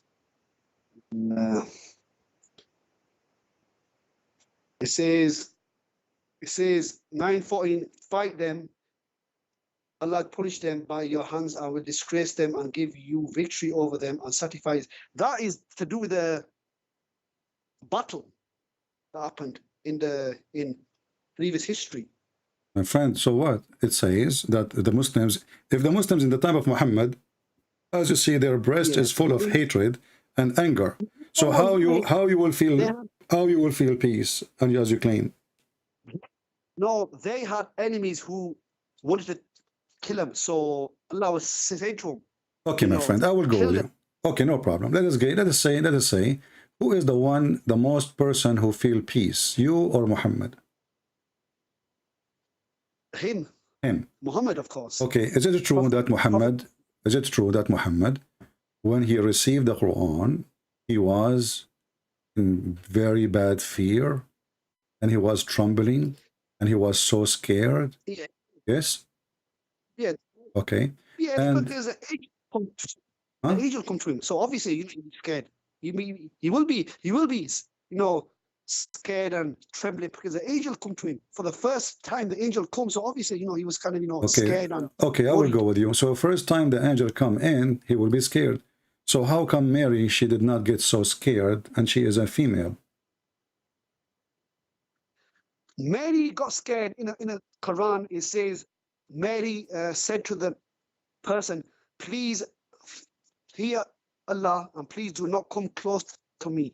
But the angels replied and said, "Do not worry, I am from Allah." Nowhere it says that. Can you show me? I want to learn from you.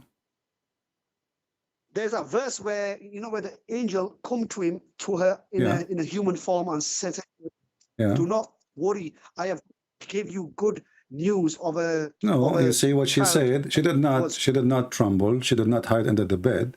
She spoke in an adult, mature way, saying, "I seek refuge by Allah." Correct, but she did not get scared. She did not say, "Don't stay away from me." That you are adding your own words now. No, brother, because it was a human that come, a human. Okay, this is the same person. This is the same person who came to Muhammad. The same person came to Mary, correct? No human come to the cave. It was not a human. Who came to the cave? We don't know exactly what shape or form did this angel come in, but he did not come in a human form. If it was a human form, he would never been scared. But he would come in another form. Okay, so what? Do you have no idea how this? So is he an angel or is he a creature? The angel come in a form, but I don't know exactly which form the angel come into the cave. But it was not a human. I know that it was not. Where you got your conclusion from? Is that something you are making assumption of, or you have knowledge? Because it's this creature that was holding him and holding him tight. It was not human. If it was a human, he would have told him off. Go away from me. Well, there is a hadith. Your prophet, he saw Jibril in one of two forms. Once he saw him with 600 wings, and the other ones he said see him as a man. Correct? Yeah. The other time the human come. Okay, so once as a human, and the other form is Jibril. He have the 600 wings, correct? The wings, the wings that he's seen, the wings of the angel, Yeah, but is it 600? Is it 600 wings? I heard something about that. It was huge. So first time Muhammad he saw, if he is not a man, then there's no other choice except he saw him as an angel, correct? To be honest, the angel could not fit into the cave. Exactly. So it have to be a man then. No. It was not a man. There's no hadith saying that this was a human that coming into the cave. Okay, but you just said, if the angel in his normal shape, he cannot fit inside the cave, and Muhammad was inside the cave, correct? Yeah. Okay, so he have to be what? He have to be then a human, correct? It could have been invisible. It could have been invisible creature. Well, Muhammad, he did not say, if he was invisible, then Muhammad should say to him, I don't see anyone. Where are you?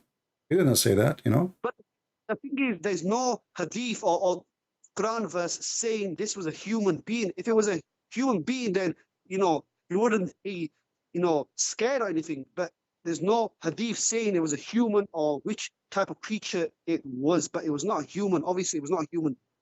It was not I human. will go with you. There is no hadith saying that, according to you, but still, an angel with 600 wings who cover the whole horizon, he will not be able to go inside the cave, and you are the one who mentioned that, right? So he must be a human. There's no other choice. Now, let me ask you. The prophet, he saw an angel with 600 wings, correct? Yeah. Okay.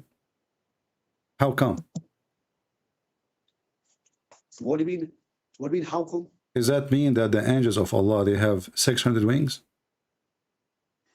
I think the angel Jibrail's the largest one, I think, so the same. Doesn't matter. The size of the wings number have nothing to do with their size. He's an angel, and after all of them, they are angels. So, do the angels of Islam have 600 wings? Not all of them. I don't think so. So, what is the other numbers?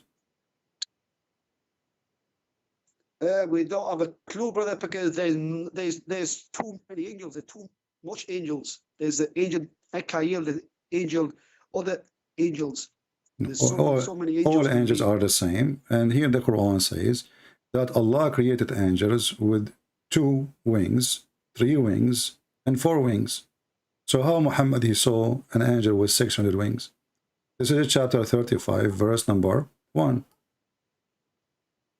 Quran 35, 130, Quran 35, verse 1. These come in a lot of shapes. There's too much angels. There's small angels, big angels. But the big, all praise due to creator of the heavens and earth, who made the angel messages having wings 2 or 3 or 4. He increases in creation what he wills.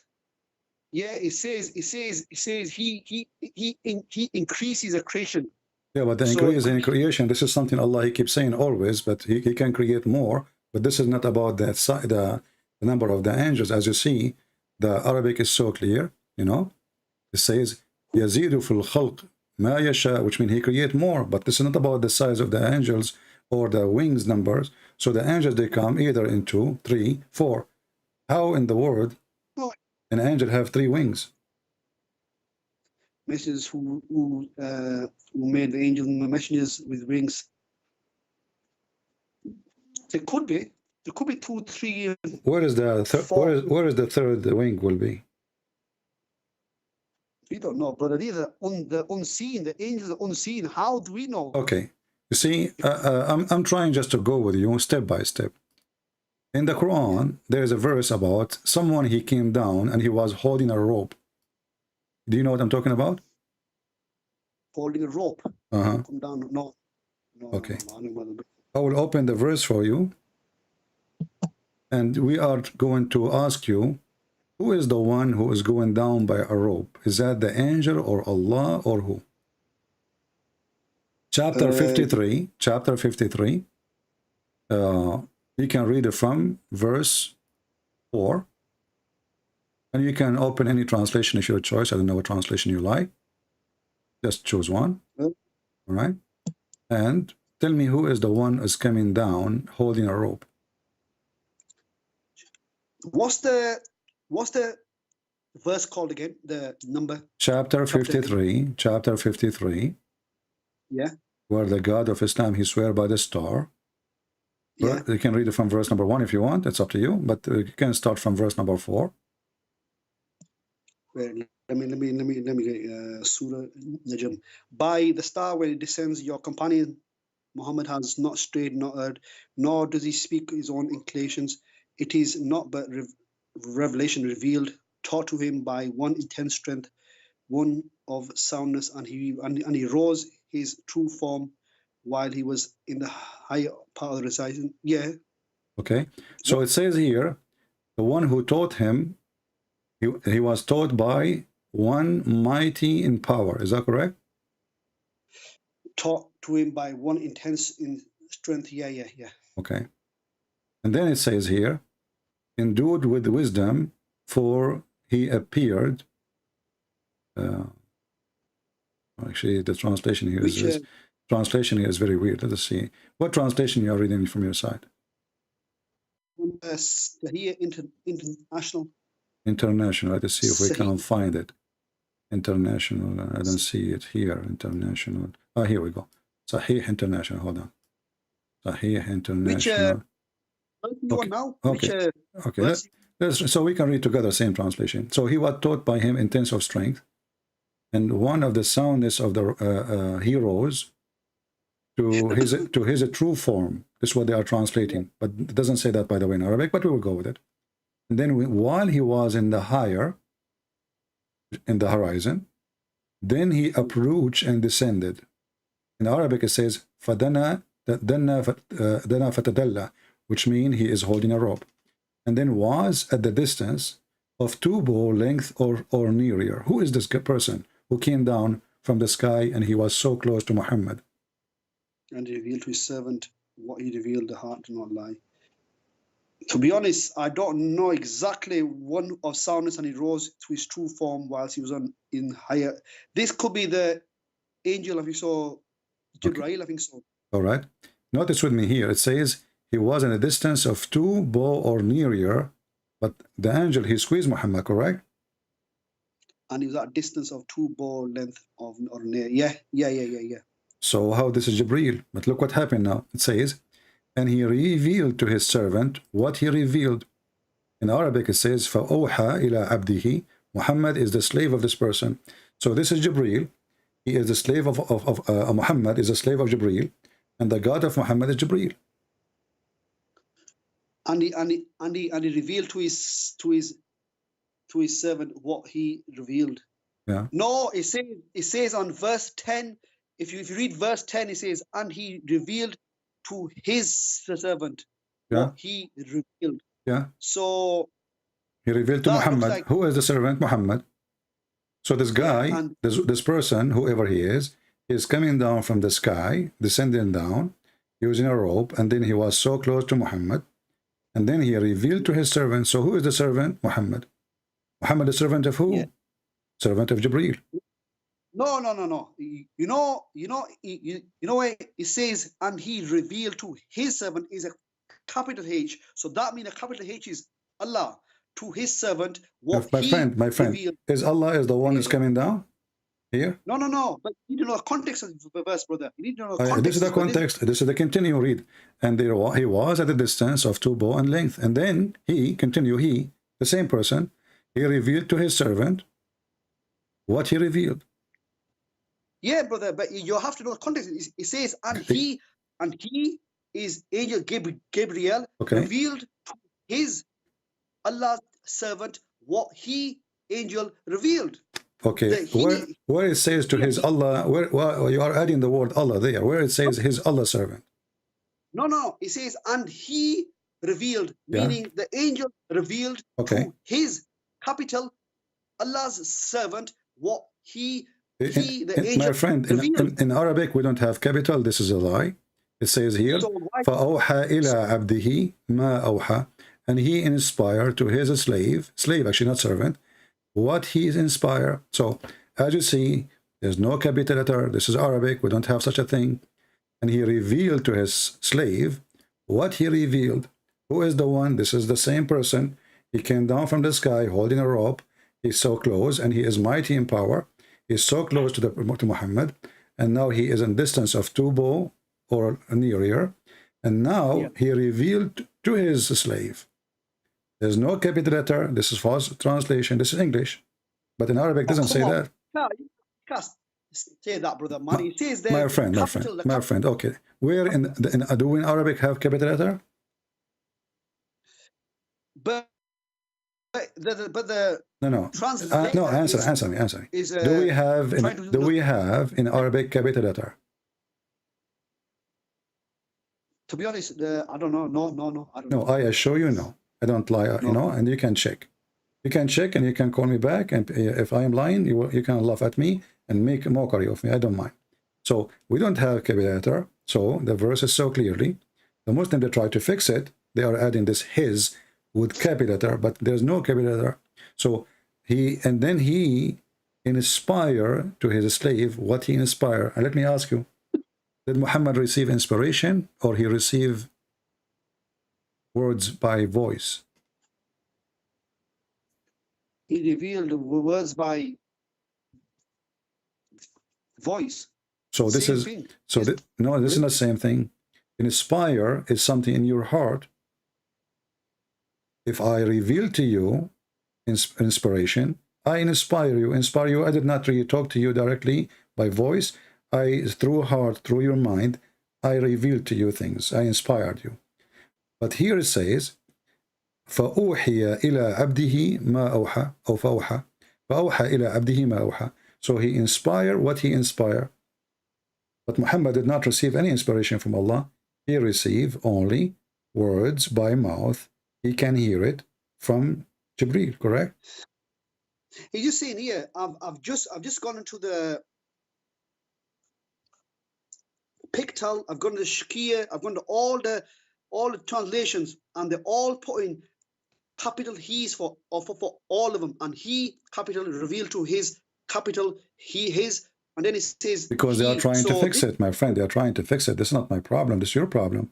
Because in Arabic we don't in Arabic. How we will know that this is go back to Allah? How we know? I mean, if the Arabic doesn't say so, and we don't have capital letter in Arabic, so how those people they are adding capital letter when it's not there? Well, they not trying to show us that this is Allah who's actually revealing it. That's why they put the capital. Okay, so Allah. So okay, if Allah is the one revealing it, so who is the one is coming down? The one is coming down is the angel Ibrahim, yeah. But this is mean there's no point for him to come down if Allah is going to reveal it anyway, not Jibreel. Brother, you know you have to know the big context of it is what Allah is saying, that He's sent the inspiration, the revelation through angel Jibreel. So whatever angel Jibreel is sending is through Allah's command. So this is but this will be a mistake, because simply Allah did not reveal to Muhammad as it says in the verse. The verse it says فَأَوْحَى إِلَىٰ عَبْدِهِ مَا أَوْحَى, and he should make it clear. Then says, and then Allah, He made Jibreel say to Muhammad what He told him to say. But the verse doesn't say that. And then He revealed to His servant what He revealed. Do you see the word He here? This is not capital, right? You know, I'm reading the first He. The first He, is it capital? Yeah. Is it capital letter? Yeah. No. It's a small. In Pictal is capital H, and all the other ones is capital. I've just read. Well, this is Sahih. This is the one you told me you are reading, Sahih International. It says, and He revealed. Yeah. But it's not capital. Right. I'm reading all the translations, not just here international. I just want to make it clear to okay, which one you want me to go for? Which translation you want? Mohsin Khan. Let us go. But did you notice now that you Muslims are really confused? Because how come Mohsin Khan, he have it capital letter, but the other one he don't? In this one here, it says, so did Allah convey the inspiration to His slave Muhammad through Jibreel. So this is showing you the context of the verse. Okay, but you see, I just asked you, how come the others, they don't have He as capital letter, but that guy, he have it? What the problem? Well, these are different translations, different translations. Our friend, I speak Arabic. You are confused because of the Arabic. I am not. I speak Arabic. And the Arabic doesn't say, it doesn't say what they are saying. This Mohsin Khan is saying, so did Allah convey the inspiration to His slave Muhammad through Jibreel. Okay, do you notice with me that Mohsin Khan, he add the word Allah? No, he just put in brackets. Yeah, but he added, right? He added. Yeah, but he's just... So hold on. You see what happened now? So the Muslims, they find that this verse is confusing. So they decide to add the word Allah to fix the Arabic language of Allah. Because if this is not needed, why we add it? To make it clear to the Exactly. reader. Exactly. To make it clear. I wanted to take your words and not to back down with it. to make it clear. So you just admitted that this verse is not clear, and now in the translation we have to add words between bracket to make it clear, correct? No, it's not for that, brother, because Arabic is hard for. But you just said that. You just said to make it clear. To make it easy for us. You just said to make it clear. Isn't it the Quran says that Allah, he sent down book and he made it so clear? He made it clear in Arabic, but we are not Arabic, brother. We are. Okay, my friend. He made it so clear Arabic, but I am an Arab and I don't see what you are saying. I am an Arab. I speak Arabic. Arabic is my first language.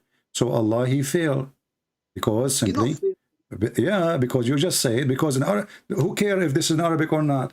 If the translation is a translation, we should not add. If it's clear in Arabic, the translation should be clear too, because it's clear in Arabic anyway. But because it's not clear, we have to add words are not there. I ask you why they add the word Allah. You said to make it clear. So is the word Allah here in Arabic appear? No. So it's not clear too still. He's saying, so did he. So the writer is trying to tell us that he is Allah. Just my friend, he's trying to tell us. Is Allah trying to tell you too? Because Allah, he did not put his name there. So why are you adding his name if it's clear? If it's clear in Arabic, my friend, if the verse is clear in Arabic, the translation will be exactly the same and will give it clear in English too. But as you see, here it's very confusing. It says, فَكَانَ قَابَ قَوْسَيْنِ أَوْ أَدْنَى, and he become close, near, to bow, or even nearer. And then he continue for the same person, فَأَوْحَى إِلَىٰ عَبْدِهِ مَا أَوْحَى, and he inspire to his slave what he inspire. There's no gap, there's no Jibreel, there's no Allah. It's speaking about the same person who came down from the sky. No. Oh, come on. You can't say that, brother, man. It's stated here. It's said in main translation is he. Okay. Capital he. Capital H. My friend, you keep saying capital he. You are the one who keeps saying capital here, right? Yeah. Okay, but there's no he in the capital in Arabic. So this is a false, but this is a false excuse. This is a false translation. I will go with you all then. So this is Jibreel, he come to Muhammad, according to you now. This is Jibreel, right? Yeah. Okay. Jibreel, he come to Muhammad, and he is coming as a man or as an angel? He's not a human, that's for sure. He is not a human. Okay. While he was in the highest part of the horizon. Okay. If you go back with me, and this is the translation you choose, it says here, verse number 5, he has been taught, he has been taught, between two bracket the Quran, by one mighty in power, between two bracket Jibreel. Yeah.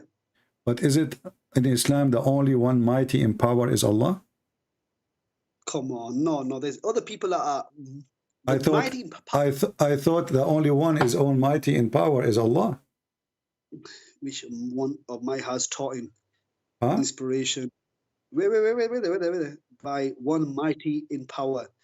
Mighty in power can be anybody. It can be humans. It can be. Okay, mighty. I thought the word mighty go only for God. Don't we say Almighty?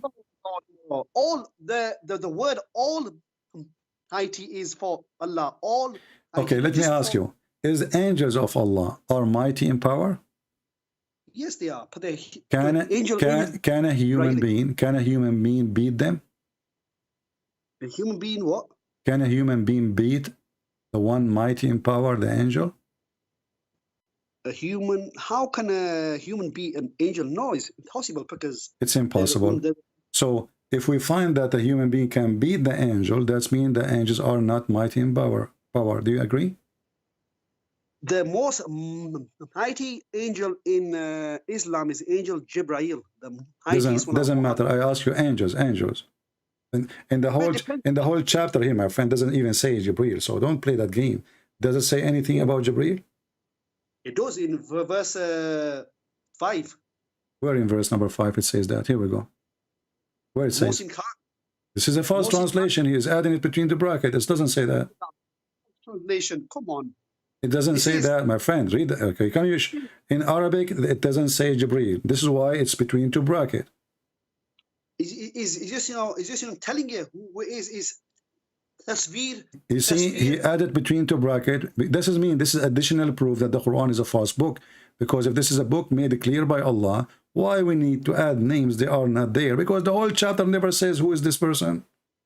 And listen, okay, let me repeat the question to you. Can a human being beat an angel? A human being be an angel? Yeah. It depends on the situation, but I have not heard of. Maybe it depends in the training. Being. If I play karate, can I beat an angel? You will never be. No. You won't be an angel. Okay. Is the angel of death is a powerful like Jibril, or he's weak? So like he come to kill, he come to take my soul, so I beat him up and I say, hey, get lost, and I win. What do you think? Is he weak? It depends. It depends if the person is a prophet. If it's a mighty prophet, then I don't know about that. But if you just normal human being, so you Muslim believe that mighty prophet can beat a mighty angel?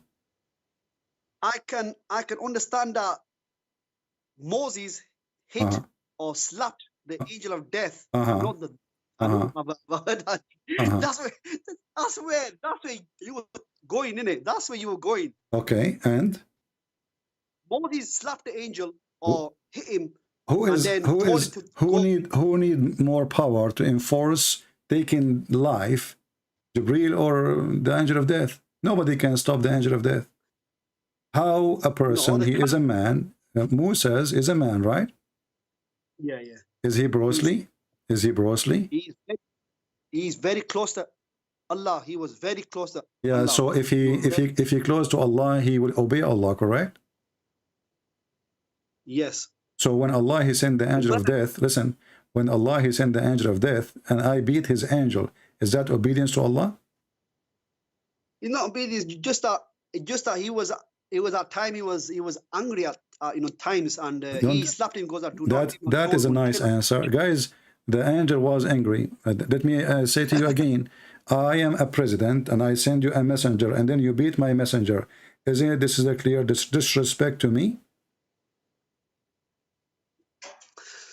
Well, but in the day, that I have had anger issues. He might have had anger issues. What issues? Okay, Moses, he broke his iPad, and now the angel of death is coming to him. How in the world Moses is close to Allah, as you say, and then he beat the angel which is sent by Allah? This is the same as beating Allah. So Muslims believe that angels have no power, obviously, and angels are just a fraud. And maybe he is imposer, and maybe he is a fake angel. He is not from the true God, and Allah is not God. Because if this is an angel of the true God, my friend, if this is an angel of the true God, I asked you before, I said to you, who is the Almighty, the One Mighty? You said the angel, and you said this is Jibreel, but nowhere there in the chapter, the whole chapter says Jibreel. You Muslims, you add things to fix the Quran, and here this is an angel who is in charge of death, which means he needs more power than a normal angel. Why? Because he is going to take life and no mercy. You cannot stop him, you cannot fight him, and you cannot say to him no. Now, when the angel was sent by Allah, was it the will of Allah to take the life of Moses, or wasn't the will of Allah? It was the command of Allah, but Moses told the angel, give me respite until I reach towards Israel, I think so, the gates of Israel, and then only you take my life. No, this is not what happened, my friend. Read with me carefully. This is not what happened, my friend. This is not what happened. It's not what happened. Read with me. Here it says, Abu Hurairah reported that the angel of death was sent to Moses to inform of his Lord summon. When he came to Moses, he boxed him, and his eye was knocked out. He did not discuss with him anything. The guy he came, he told him, it's time for you to die. Moses, he hit him with karake. He played karake, and his eyes came out. The angel did not talk no more. He cannot talk. He's just been beaten harshly. So he went back to Allah, and he said to him, you sent me to a servant who did not want to die. Did you see it? Yeah. So here you see that your God Allah cannot be the one in the Quran, because that one is one mighty. Allah is not one mighty. Or if I can beat his angels, I can beat Allah too. If I can change the will of Allah and I can stop him from taking my soul, obviously Allah is a fraud. So you send me a servant who don't want to die. So why I send me to him? Because I want to take his life. Moses, he did beat the angel. Yeah. Not only he did beat him and he won, the angel suffered badly from a bad injury to the point his eye came out of his head. And the angel cannot even fix it. So he went to Allah and Allah put him in the table. He did maintenance for him. He got some screwdrivers, etc. And he put his eye back. And then Allah, he said to him, what? Yeah. What I'm reading of the commentary is Musa was unaware that this was the angel of death, because this angel come in a human form. So the angel, my friend. So Moses, who is a prophet of God, he could not notice if this is an angel or a donkey. And not only that, so if I am not aware, that this is an angel, still I can beat him, right? Because I'm not aware, because if you are aware he's an angel, you can't beat him. But if you are unaware, you can beat him. What kind of logic is that? The angel is an angel. He's powerful. And this is the angel of God. When the angel of God, he come, how come a prophet of God could not recognize him? If the angel of God could not recognize him, who is going to recognize him? In the same time, the angel, he introduced himself. He said, I came to you from your Lord to tell you this. No. It says because the angel come to his house without permission. This human being come to his house without permission. So he's not. So the angel, he made a mistake. He should send an application to Moses and ask him if he can get in to kill him. No, he come as a human, and where it says he came as a human. I'm reading from Al-Naj Al-Nawawi. My friend, your prophet, he did not say that, so this is always a fabrication. In the same time, if the angel came as a human, that will not change that he's an angel and he's powerful. So now if he changed, if he changed to a human, then that's, you are saying, and you are agreeing, that the angel, when he changed into human, he loses power. Always, I know I'm saying here is he comes as a human, and Musa did not know, and he slapped him, punched him. That's what it was. But he found out. Do you see anywhere in your prophet words he is saying what you are saying, or this is the Muslim trying to fix it to make it look nicer? If you're a prophet, you want to say that, he will say that. Your prophet did not say the word a human. Your prophet did not say that Musa do not know. Your prophet did not say any of this fabrication. So the Muslims, you are taking over what your prophet says. They can buy a notebook. No, this is not. This is not from the hadith. The hadith says it clearly. The angel, even he, the angel of death. The angel of death. It says it clearly. The angel of death. Doesn't say nowhere that he came as a human. It says he came as an angel. If he came as a human, well, if he came as a human, then, my friend, when the angel came to Mary as a human, the Quran says so, right? So your prophet will mention it if it's as a human, but he did not say that. He says the angel of death, and he specifies who is he. He is specifically the angel of death. So the angel of death, he come to Moses, and then Moses, he been informed. He told him, I came to you from your Lord.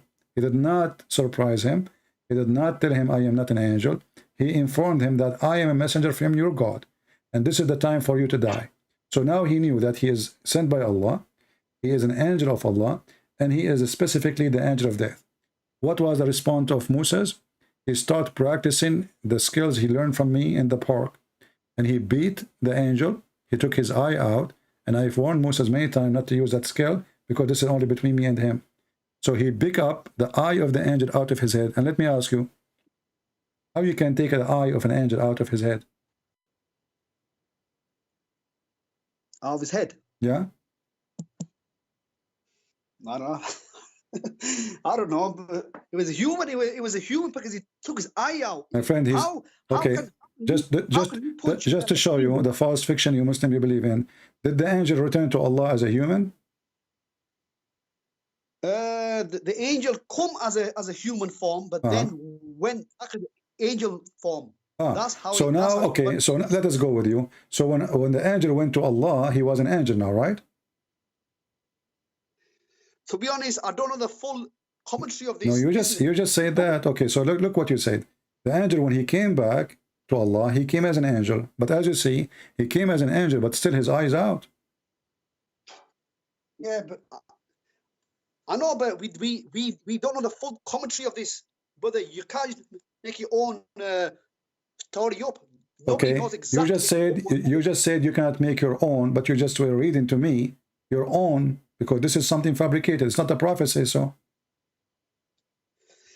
In the commentary you did read, this is your own. The prophet never say he was a human. He never said he was not an angel. He never say any of those things. So you Muslim, you make your own, and then you ask me not to make my own. But you make your own. Yeah. Shouldn't you follow only what your prophet says? Your prophet says this is what here happened. So let's go back now to zero. As you see in Islam, the Islam have a contradictions, many things. As an example, the Quran teach that the will of Allah, if Allah said be, is going to be, right? Yeah. Okay. And isn't it Allah, he wrote the destiny of every one of us before he created us? Yeah. And the destiny include how the span of life, how long we will live. Yeah, but at the same time, Don't, my friend, don't but me. He wrote the span of life. I can show you the hadith. So before you are even 40 years before he created, 50,000 years actually, before he created the human mind, the kind, he wrote their destiny, their lifespan, their deed, their bad deed, their good deed, their religion, etc. So 50,000 years before he created me, he wrote when I will die. And now you are saying to me that Allah who wrote the destiny of Moses, and now is the day to take his life. Moses, he can change the day of his life. Because as you see, the angel came, and now the date passed. He came to take his life, and he came back because now his eyes is broken, and the Rasul is coming out. So he went back to Allah, and now Allah, he gave him a second option, saying to him, let us negotiate. He said to him, go back to him and tell him, if you want life, he must place his hand on the back of an ox and would be granted as many years a life of numbers of the hair he covered. And this is very funny. So the destiny of Islam is a lie, because as you see, the destiny changed. Why? Because Moses refused to accept the destiny which is previously written before mankind is created. What do you think? But there is a teaching where it says that Allah could extend a person's life. I mean, too late already. This is too late already. Moses extend, because Allah, he sent the angel to take Moses' life, and the angels, he sent him back, shipping and handling by Amazon. So he beat him. He could not take his life. So what Moses you need to do, next time the angel come back, he will beat him again and again and again, and Moses will never die. No, it just happened once. What do you know? If it can happen once, it can happen again. As you see, the angel, he went back to Allah crying. My friend, did the angel attack again? No. He went to Allah, says, you don't want to die, what I can do? So Allah said to him, go and tell him, if you want to live, do this. So obviously the angel of death, who was charged in death, he had a failure. He could not accomplish his job. So he do not need extension from Allah, because all what Moses need to do, each time the angel come to his door, he beat the hell of him, he sent him back. This time he broke his eye out. Next time he will break his arms. The day after he will break his wings. And then the day after he will break his testicles. And maybe even he will kill the angel. Come on, brother, man. This happened once. It's not important. This is not important, this story. We got more important things, brother, man. Come on, think about it. There is more important, like what? I will change the topic with you. Go ahead. Like what? Probably like Jesus, Isa. Like probably Isa, what's going to happen when he comes? Is he going to be with the Muslims or is he going to be with the Christians? That is more important. Worry. Okay. In the Quran, Allah says when Jesus returns, the Jews and Christians are going to accept Islam. They're going to accept Islam. It's in the Quran. That's false. No, No, it says they will become a Christian. No. Let me read this. I know the verse you are talking about, but again, give me the verse. I know the verse, but you will see. You are wrong. Go ahead. What's that? Oh, damn it. I forgot the verse now. Oh man, they were. Oh, brother, I forgot the verse where he says that they have to believe. My friend, They were, you want me to help you? believe in his. You want me to help you? I will show it. What's that? Huh? Yeah, go on. You have a What's friend. that- what's that verse called? You are asking a friend, or you're asking me? I'm asking you. Okay. What's that verse? Well, the verse is chapter 3, verse 199. 3 what? 199. 199, yeah. Corpus. You brother know these. You know the truth is Islam. That's why. That's why Okay. you've got it all in your Okay. And there's a C. in your heart. Okay. No, it's not the verse. Huh? And indeed, among the scriptures, they do not. 13199. Yeah. This is about what? They will No. believe in Allah, right? And indeed, among the people of the Listen, scriptures, listen. I'm showing you something important. They will believe in Allah, right? This is the verse. It says they will believe in Allah, right? Yeah. Okay. Let us see who's Allah in the Quran then. Because the Quran says that you have to believe in Jesus. And this is the verse you were looking for. Chapter 4, verse 159. So who is Jesus? Allah, according to the Quran. And there is none of the people of the book but must believe in him. Now don't play with me the capital letter. Him who? You see, in the previous translation, you play with the capital letter, right? Here, there's no capital letter. They believe in who? Jesus. Wait. What's that? Chapter 4, verse 159. Call again. Chapter 4, verse 159. Chapter 4. Oh, yeah. 159. Yeah. Yeah. Got this. Yeah. Corpus. Right, corpus. I'm on it now. And there is none of the people of the scripture, Jews or Christians, but that he will surely believe in Jesus before his death, and on the day of resurrection he will be a witness against them. Yes. Okay. This is so they have to believe in Jesus. So we will not believe in Allah. We will believe in Jesus, and we Christian already will believe in Jesus. This is about the Jews. So when Jesus come back, all the Jews, my friend, all the Jews, they will believe in him, not in Allah. You see, you Muslims, you are the one who chose this verse, right? So this verse, to be accurate according to Islam, it should say to believe in Allah, to believe in Muhammad. No, brother, we will believe in him. You see, my friend, do you believe in Muhammad or you believe in Allah? Both. No, Muhammad is a prophet. You believe Muhammad. Yeah. No, you believe Muhammad. You don't believe in Muhammad. You believe Muhammad, yeah, but you don't believe in Muhammad. You believe in Allah. Correct? No, believe that Muhammad's a my friend, prophet. You speak English better than me. Yeah. Believe in, that's mean this is your God. Believe what he say, that's mean you are following the teaching. So you believe Muhammad, but what do you Muhammad believe? He believe in Allah. So you believe Muhammad, but you believe in Allah. Correct? I just showed you the verse, the previous verse. The verse says that the people of the book, they believe in Allah. You forgot? You have a short memory? No. Okay, I just showed it to you. Friend, I just showed it to you. Why Muslims, they don't see? I just showed it to you. You believe in Allah, you know, and you believe in him, Jesus. Yeah. Okay, so you believe in him. Who is him? Allah. Yeah. Okay, and who is him here? Jesus. And yeah, brother. Are you going to keep saying to me, yeah? No, but it says you have to read the full context, brother, on verse. My friend, I did. Here we go. Let us read again, my friend. Let me show you. You see, this is why I showed you the first verse, my friend. This is why I showed you the first verse. It says here, chapter 3, verse 199. Remember, you told me, no, this is not the verse I'm talking about.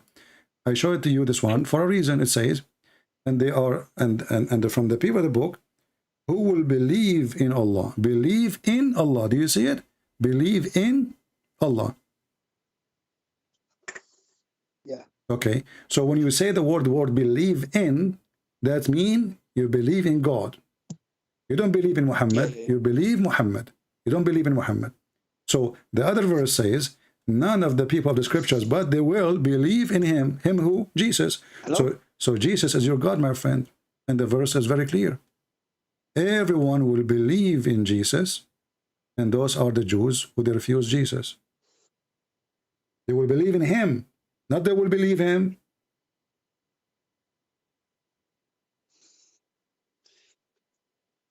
Believe in Allah anyway. Yeah, but you know, if you read, right, let me answer this. Right. Let me answer this, because I've got a common argument here with you. You know, if you read chapter 4 verse 136, it says, "Oh, you have believed in Allah and His Messenger."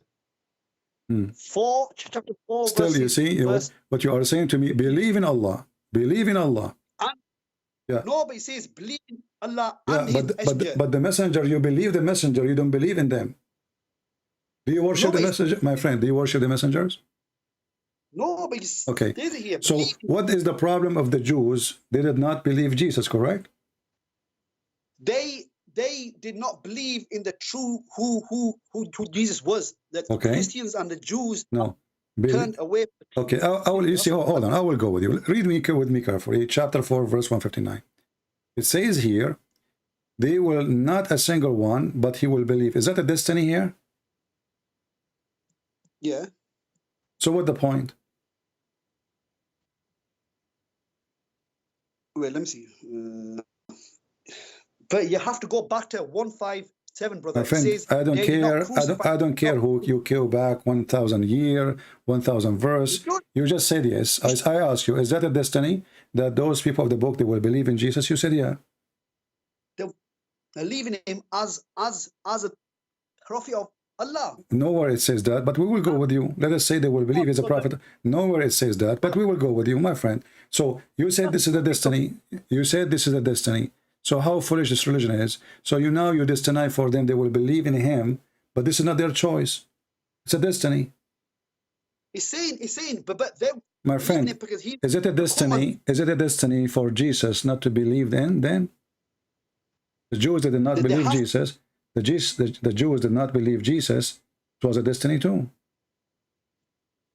Yeah, but it says... Okay, so what is the problem of Allah with the Jews if this was a destiny? No, forget destiny, brother. It's saying that they will believe in him. They will. When he comes, we are trying to understand step by step. So they did not believe in the beginning, it was destiny. They will believe in the end, it's a destiny. And they will believe what? In him, it's a destiny. So all Islam is a fiction story. It's a joke, because there's no good deed, there's no bad deed. There's no good deed, there's no bad deed. When the Jews disbelieve, it was destiny. You said that, you agree. So it was not a bad deed because they did not choose. And when the Jews, they agree to believe in Jesus, they did not even do good deed. Why? Because it was a destiny. If it's a destiny, then where is my good deed? Now listen. When Adam, he became a Muslim. He became a Muslim, right? Did Adam become a Muslim? He was Muslim. How he was a Muslim? How he was a Muslim? Because a Muslim means one who submits his will to God. No. He did it. No, you don't. You say submit your will if you have will, but in Islam you don't have will. Yeah, we do. No, you don't. Free will. What you don't? No, you don't. No, you don't. Free. You just told me. You just told me this is a destiny. You yourself, you said me, verse number 159 is a destiny. The people of the book, they must believe in him. Do you see this says must? It says they. It says must. It says must. It's not a free will. It's a must. Do you see the word must? Which translation are you reading from? I don't care. All of them, they are the same. It is in Arabic. It says the same. Not a single person from the people of the book, but he must believe in Jesus. Yeah. Mohsin Khan, it says, and there is none of the people of the scripture, Jews and Christians, but must believe in him, Isa, exactly. The son. So you see, so you see. Hold on. Wait. Let me answer. As only a messenger of Allah. Where is? Okay, but this is fabrication because nowhere in Arabic it says that. Can you show me? Time. Come No, on, can brother. you show me? You don't waste my time. Can you show me in Arabic where it says as a messenger of Allah? Well, that's the context of it. They have believe in him. Okay, as so an you entity of- Muslims, you fabricate Quran by adding their words because the Quran is out of context unless we add context. brother is saying they must believe in him. Obviously, My friend, Allah, don't tell me obviously, don't tell me obviously you are adding words to the Quran and this is tahrif. This is a corruption. But don't go, wait, so you just said now that they must, not a single one, correct? You agreed, not a single one, which means there's nobody have a free will. but they must believe in him. It means they must believe in him. No, all of them, none. Does it say none? None. But everybody will believe in Jesus. That means there's no free will. No, it says, and there is none of the people of scripture but must believe in him, meaning they have to believe in him. If they don't, they will go to hell. My They will friend, go to hell. you are adding your That's own what it words now. Listen. It doesn't say that. What they will go to? It says all of them they will believe. It's a destiny. Now let me ask you, a child, when a child is born, is he a Muslim or non-Muslim? Muslim. Okay. Is he going to go to hell? As what child? Yeah, an infant. No. If it's an infant under age and he did not know right and wrong, then he'll go to heaven then. Why you are saying so? Because the child is innocent. He did not know right and wrong. So it's not destiny where he will go to heaven or hell before he is made? Is written that what this person is gonna do in life is already been written. But this person is just an infant. He just died, so he will not do anything. So where he should go? So it was written for this child to go to heaven. So there's no option to go to hell. How can a child go to hell when he did not do anything So wrong? are you saying I am being stupid if I say so? That he might go to hell? There's no chance of a child to go to hell. Okay. Well, this is your prophet. Your prophet, he says he will go to hell. Your prophet, he attend a funeral of a child. He's an infant. And Aisha, she said, happiness for this child. He is going to go to heaven, for he did not even reach the age of sin. He's an infant. So the prophet, he said to her, "Your adventure, Aisha, it might be the other way. And you are the one now who made fun of your prophet, and you agree that this is stupid if I say such a thing." But as you see, Aisha, she confirmed that this person, he is an infant, he's a child, he is a Muslim, born family, and he never commits sin, neither reached the age of sin. And Muhammad didn't agree. He says, well, be adventure, Aisha, which means don't be stupid. It might be the otherwise, because God created for paradise those who are fit for it while they were in their father's loins. So you, my friend, everything you said to me, it was a fraud. So we believe or not to believe, it's written already. It's a destiny. You commit sin or you don't commit sin, your destiny is already there. To go to hell, to go to heaven. And this is a child who never commits sin. He never reached the age of sin, and yet he might go to hell. And you said, you were laughing at me, saying, how in the world that can be? And this is Sahih Hadith, so don't tell me it's weak. You need to cough more, my friend. Cough more, because that will help. Cough, I've got cough. I eat with chips. No, you are not eating chips. You are eating Hadith now. Exactly. This one need a big cough, because that cough will take all the false things you told me. The best you do.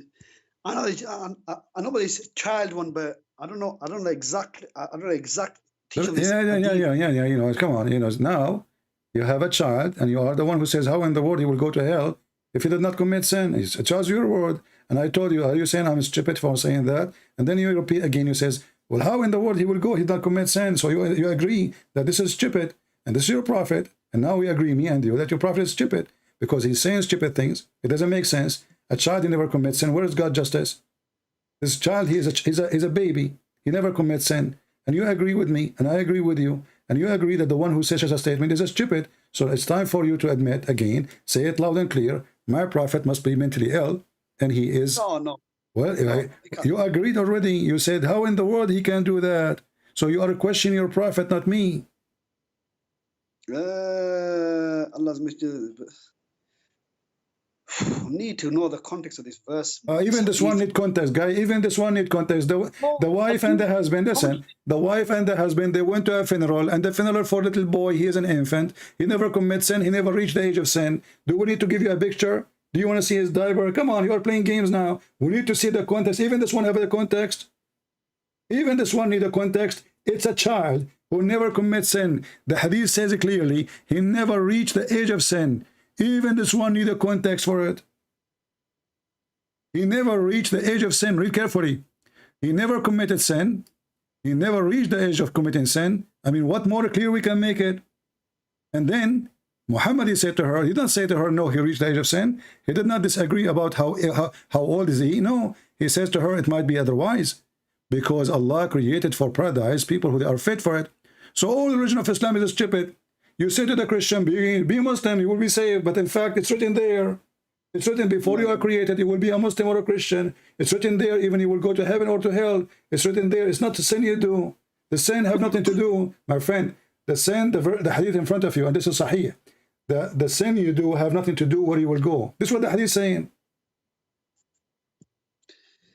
Let me see. I've read this hadith already, but I never knew its true meanings of it. I don't know. Okay, well, I hope that some camel urine will solve the problem. Will make you inspired. I don't know. Is it expensive to buy camel urine in England? Is it available? Huh? Is camel urine available in England? Do you Muslim like spread it around and sell it? Yeah, UK. You can, huh? MashaAllah. So now the camel urine can help you, but Allah cannot. The camel You cannot. Allah cannot. Look at this. So based on this, it's very simple. Islam is destroyed because it's not the sin you commit which will make you go to hell. It is a destiny. So I believe in Islam. I don't believe in Islam. Already written for me where I will go.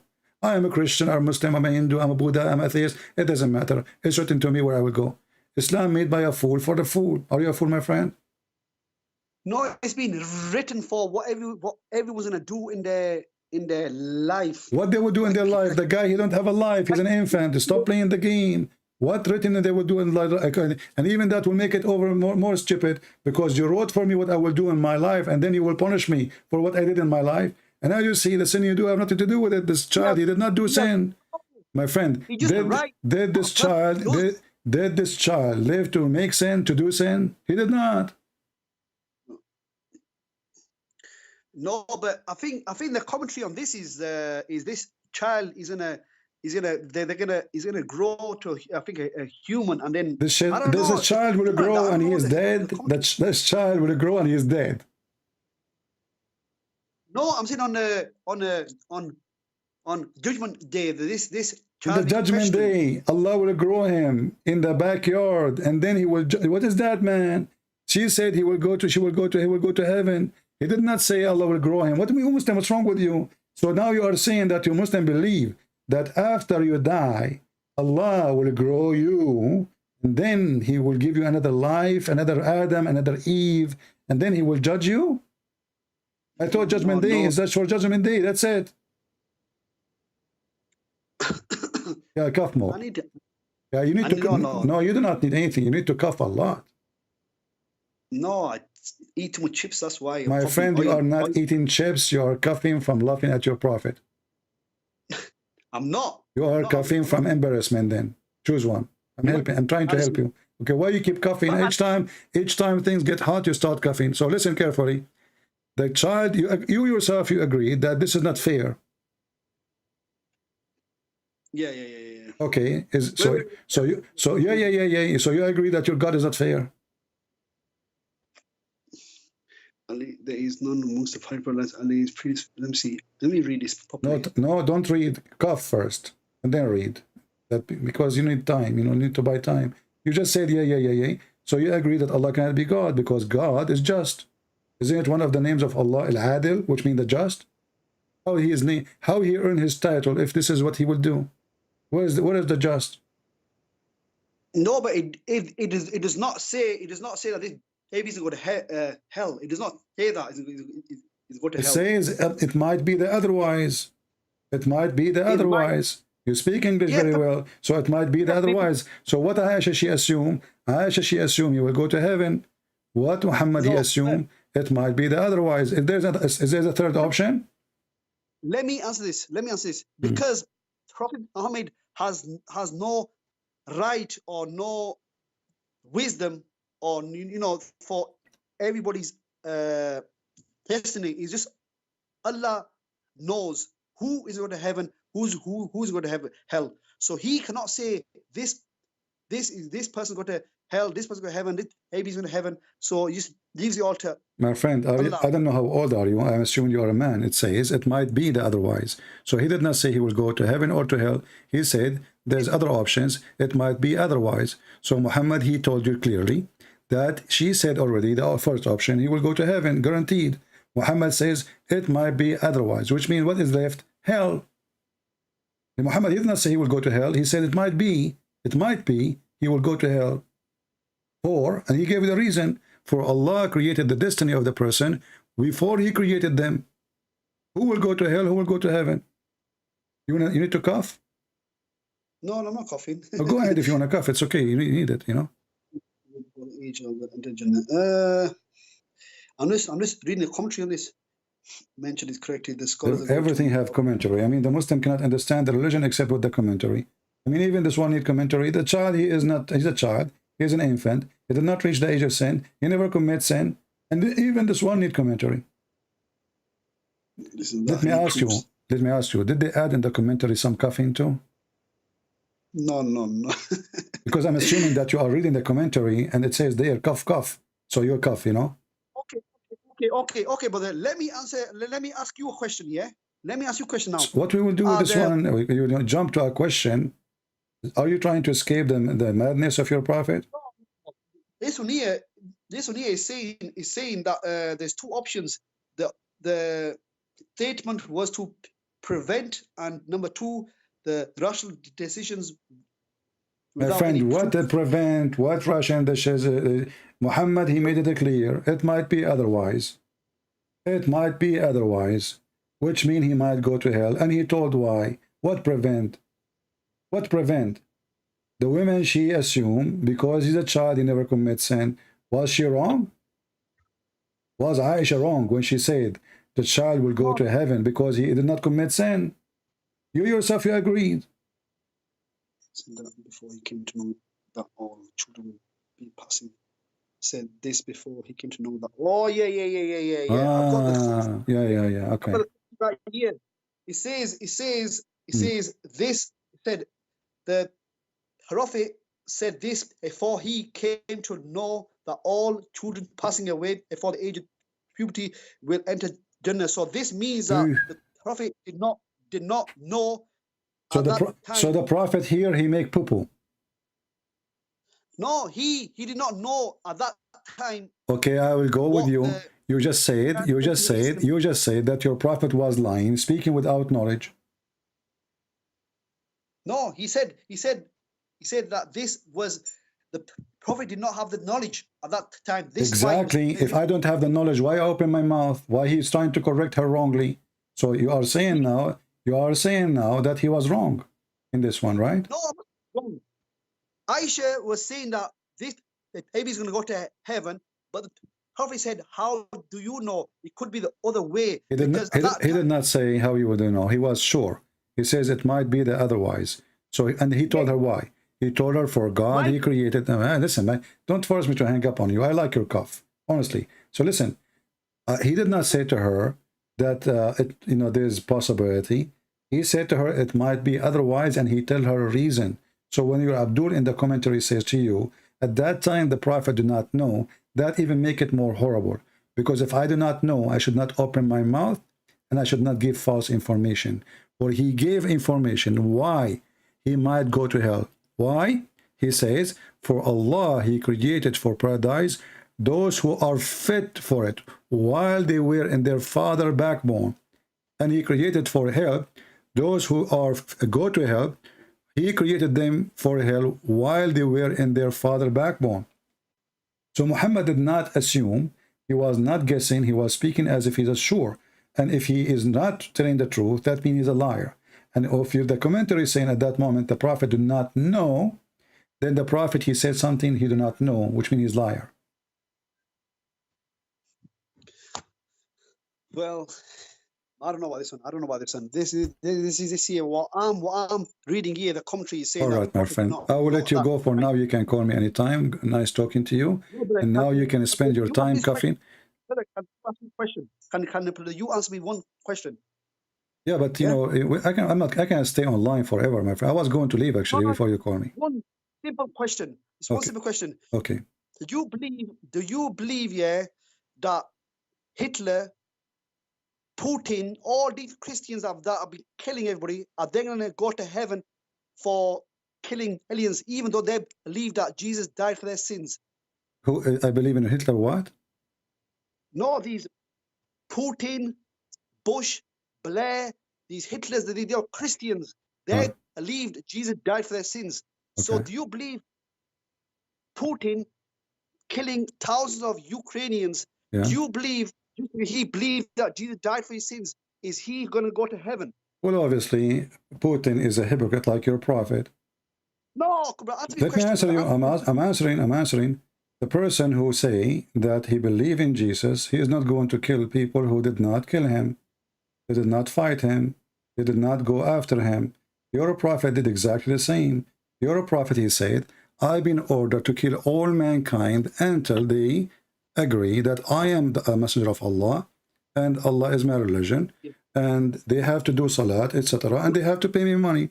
So Putin, he is believing in Muhammad, obviously. He believes. No, come on, brother. He believes in Jesus, man. Come you on, ask me. Let me answer you. So Putin, obviously, he believed that the Ukrainian, they have to bow down for him. They have to worship as he worship. He worship himself. He want to be the prophet of mankind. He like to show off, and he like to be obeyed by everybody. That's why he threat everybody. And as you see, he is killing Christians. He's not killing Muslims. And not only that, he is using Muslim army to kill the Christians. He brought Qadarov and the people of Chechnya, the gangs of Chechen, to come and attack and kill the Christians. And as you see, there's no difference between Putin and your prophet. Umirtu an uqatil an-nasa jami'an. I've been ordered to kill all mankind. Until. So what until what?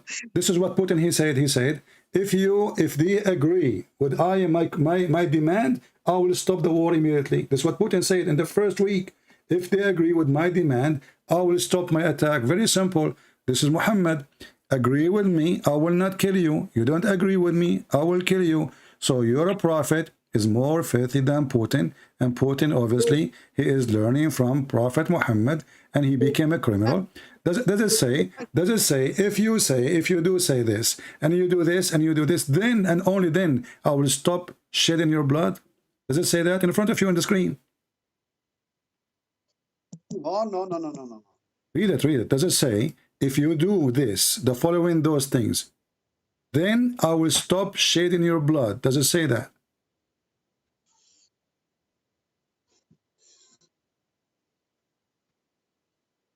No. Hello? What's wrong with the, you cough when you want to escape. You don't hear me when you want.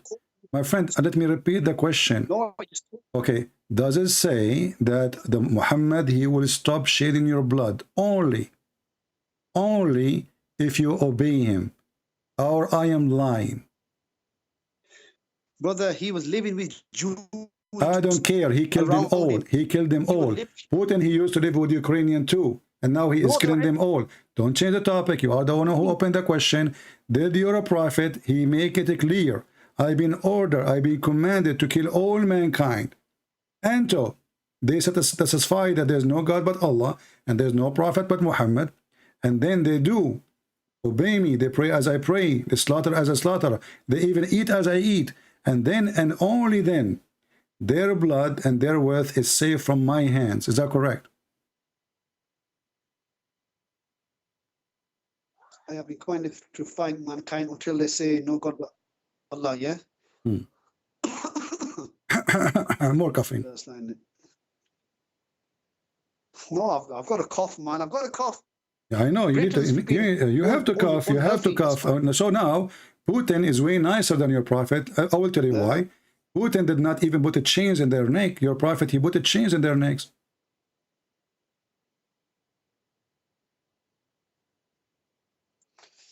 and to kill unbelievers as the next state. Islam has taught me how to be merciful. It says, I have been ordered to kill the people until they testify there is no God but Allah, and they establish if they do that, their blood and wealth are protected from me by the price of Islam. Their reckoning will be with Allah, yeah? Yeah, so your prophet, he is a gang, he is a Hitler. Hitler, he said, you have to obey Hitler. I am the only one in this world. Everybody have to worship me, bow down to me. We are the best. And if you don't, we will kill you. And you start killing people. And this is Putin now. He is learning from Hitler. Hitler learned from Muhammad. And Muslims, they praise Hitler. And not only that, let me ask you, is it true that the Muslims are the best of mankind? Yes. Why they are the best of mankind? What makes them the best? Because we are the closest ones that follow the No, this is another reason. This is another reason. The reason is because you have a duty to put the chains around the necks of mankind and bring them into slavery, or they have to convert to Islam. Is that correct? No, that's open. Are you sure? No. There's no compulsion in religion. That's what Quran says. Allah says there's no compulsion in religion. That's false. You just said your prophet saying, I'm in order to kill all mankind until they say, and you are saying to me no compulsion in religion. Listen, Abdul. This is why your prophet is an idiot. Here we go. You can cough, by the way, if you want. This is my friend. This is your prophet saying that the Muslims are the best of mankind because they will bring mankind into Islam and the chains around their necks. Did your prophet says that, or I'm lying?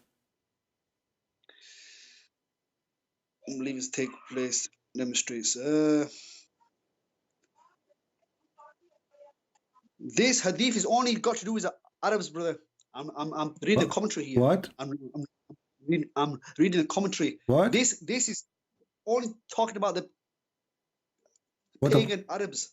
It doesn't matter if they are pagan Arab or are they chicken. They are human. I mean, your answer is very stupid, my friend. It says I've been ordered to fight all mankind, and now this is only the Arab. It says they are the best of all mankind, the best of all mankind, the best of all mankind, and now he's speaking and doesn't make a difference. I'm an Arab, so it's okay for you to bring me with a chain in my neck. Is that justifying it for you? Our friend, just go, man. You guys just go and cough. What a hilarious answer. This is only for the Arab, as if this is even better. This is even more horrible.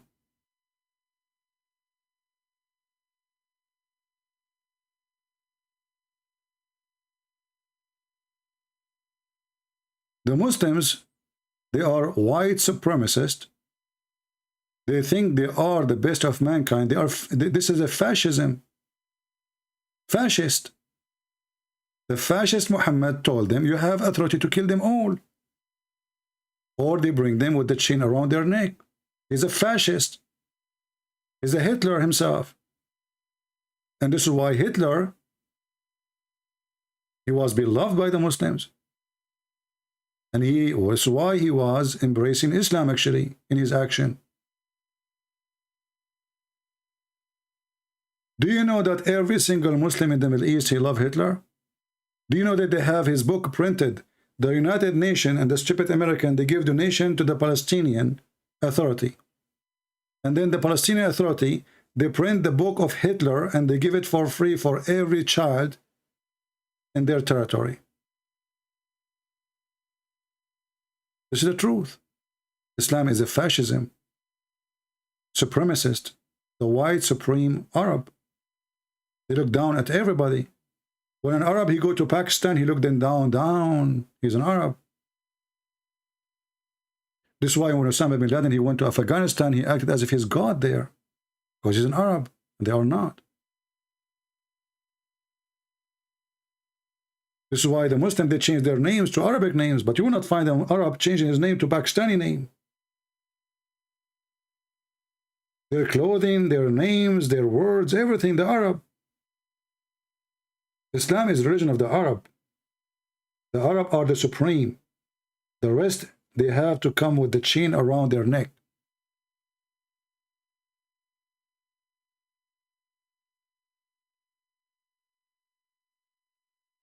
And now you can take your time to cough. And you are talking about Putin. Putin is literally criminal compared to your prophet. Little, tiny. He's a criminal. He's evil. But he's way small to compare to Muhammad. Muhammad is the man who ordered the Arab to attack the Roman just to get the blonde girls. He said, غزوا الروم غزوا الروم تغنموا بنات الأصفر. Attack the Roman and get the blonde girls. Not attack the Roman so we spread Islam, no. To get the blonde girls. My friend, you are talking to Christian Prince. And the laundry of your prophet, all of it is here. This is why my room stink. Because your prophet is in it. I hope you guys, you have a good time and you learn. Please take your reference. Feel free to download my videos and you can repost them. Don't worry about it. I don't flag people for copyright because simply what I do is for free for everybody. We want the Christians, non-Christians, everybody to learn that Islam is a pure evil cult. It's a violence. It's disgusting. It's a religion teaching hate. And we should help Muslims to get out of their hate. We don't hate Muslims. But as you see, this is a very hateful religion. So I hope today we were able to serve you and teach you and give you some information. You can use it. Please take reference. If you like education, education is the best thing you can accomplish in life. Knowledge is the most powerful thing you can earn. Money can come, money can go, but even if you became homeless, your education will stay with you and you can make living again because you are educated. A person have no education, he loses money, he lost everything. Education, education, education. The Bible says, my people have been destroyed because of their ignorance. So, learn, educate yourself, and then you will become respected wherever you go. When somebody now, you go to some society, a group of people talking about Islam, and you are the one who learned, and people will be really looking, wow, this guy, he knows what he's talking about. You will not look like a fool. Joining the other fools who are saying stupid things about Islam, which is not true. Islam is peace. Islam, you know, the Mujahideen, they have a wrong interpretation of the Quran. But this is Muhammad. Did Muhammad have a wrong interpretation? When ISIS, they commit their crimes, they quote Muhammad. They don't quote Jesus. They don't quote interpretation. They quote Muhammad words as it is. And Muhammad actions speak for the words. And as always I say, if a fool Muhammad can fool you, a fool like Muhammad can fool you, how foolish are you? This is religion of foolishness. How in the world anyone can believe that there is a God? If I believe in him, he will make my penis endless as size, and he will give me a lot of women to boom boom. Isn't it obvious that this is stupid? Do you have to be genius?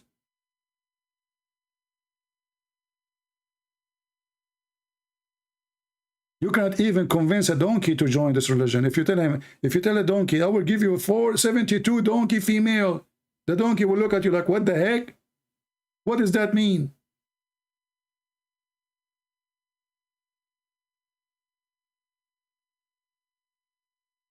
This is religion. Speak to your greed. The greed of owning more women. The greed of controlling more women. The greed of having gold and silver. The greed of being satanic, abusing children. 80,000 child will be your slaves in heaven. This is not heaven. This is the land of slavery. What kind of a human being he accept that 80,000 little boys will serve him for eternity? That is a child abuse. How that can be heaven?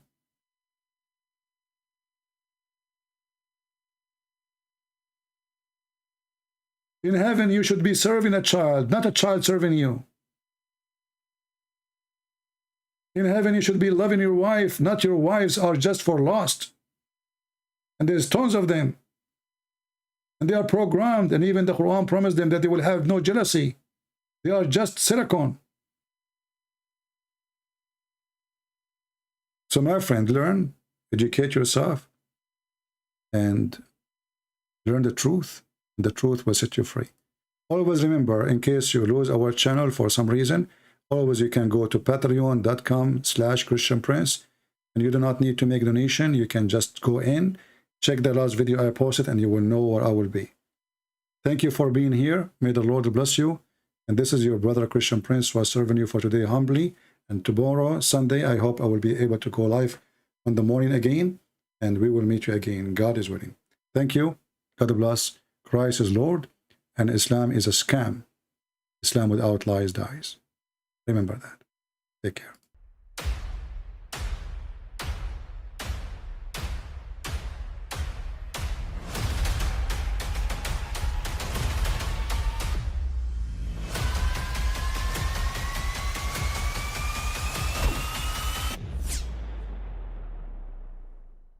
But I mean, again, he doesn't know who Gabriel is, right? Because he didn't come from an Abrahamic faith. The people of Mecca were pagan. Quran is mentioned, if this book was from other than God, they would have found in it many contradictions. If a book is without contradictions, that has no bearing on whether it comes from God or not. I've had phone books that are inerrant, but I certainly don't think God gave them. That we believe without understanding. The brother asked a very important question, that most of the scholars say that listening to music, watching movies, and most of the television programs, they're haram. So how can we have fun? Let me tell you, brother, at the outset, that having fun is permitted in Islam as long as the fun is halal fun. That the standard narrative has holes in it. The Prophet tells us because Satan or the devil sleeps over our nostrils. Those who oversleep and not pray Fajr on time, Satan urinates in their ears. I really do think Jesus was crucified and that he really was dead and buried. He thought that he was a son of God in the sense that he was specially chosen by God. I think Jesus really did think he was going to be the Messiah, the future king of Israel. I mean, that is, after all, why they crucified him.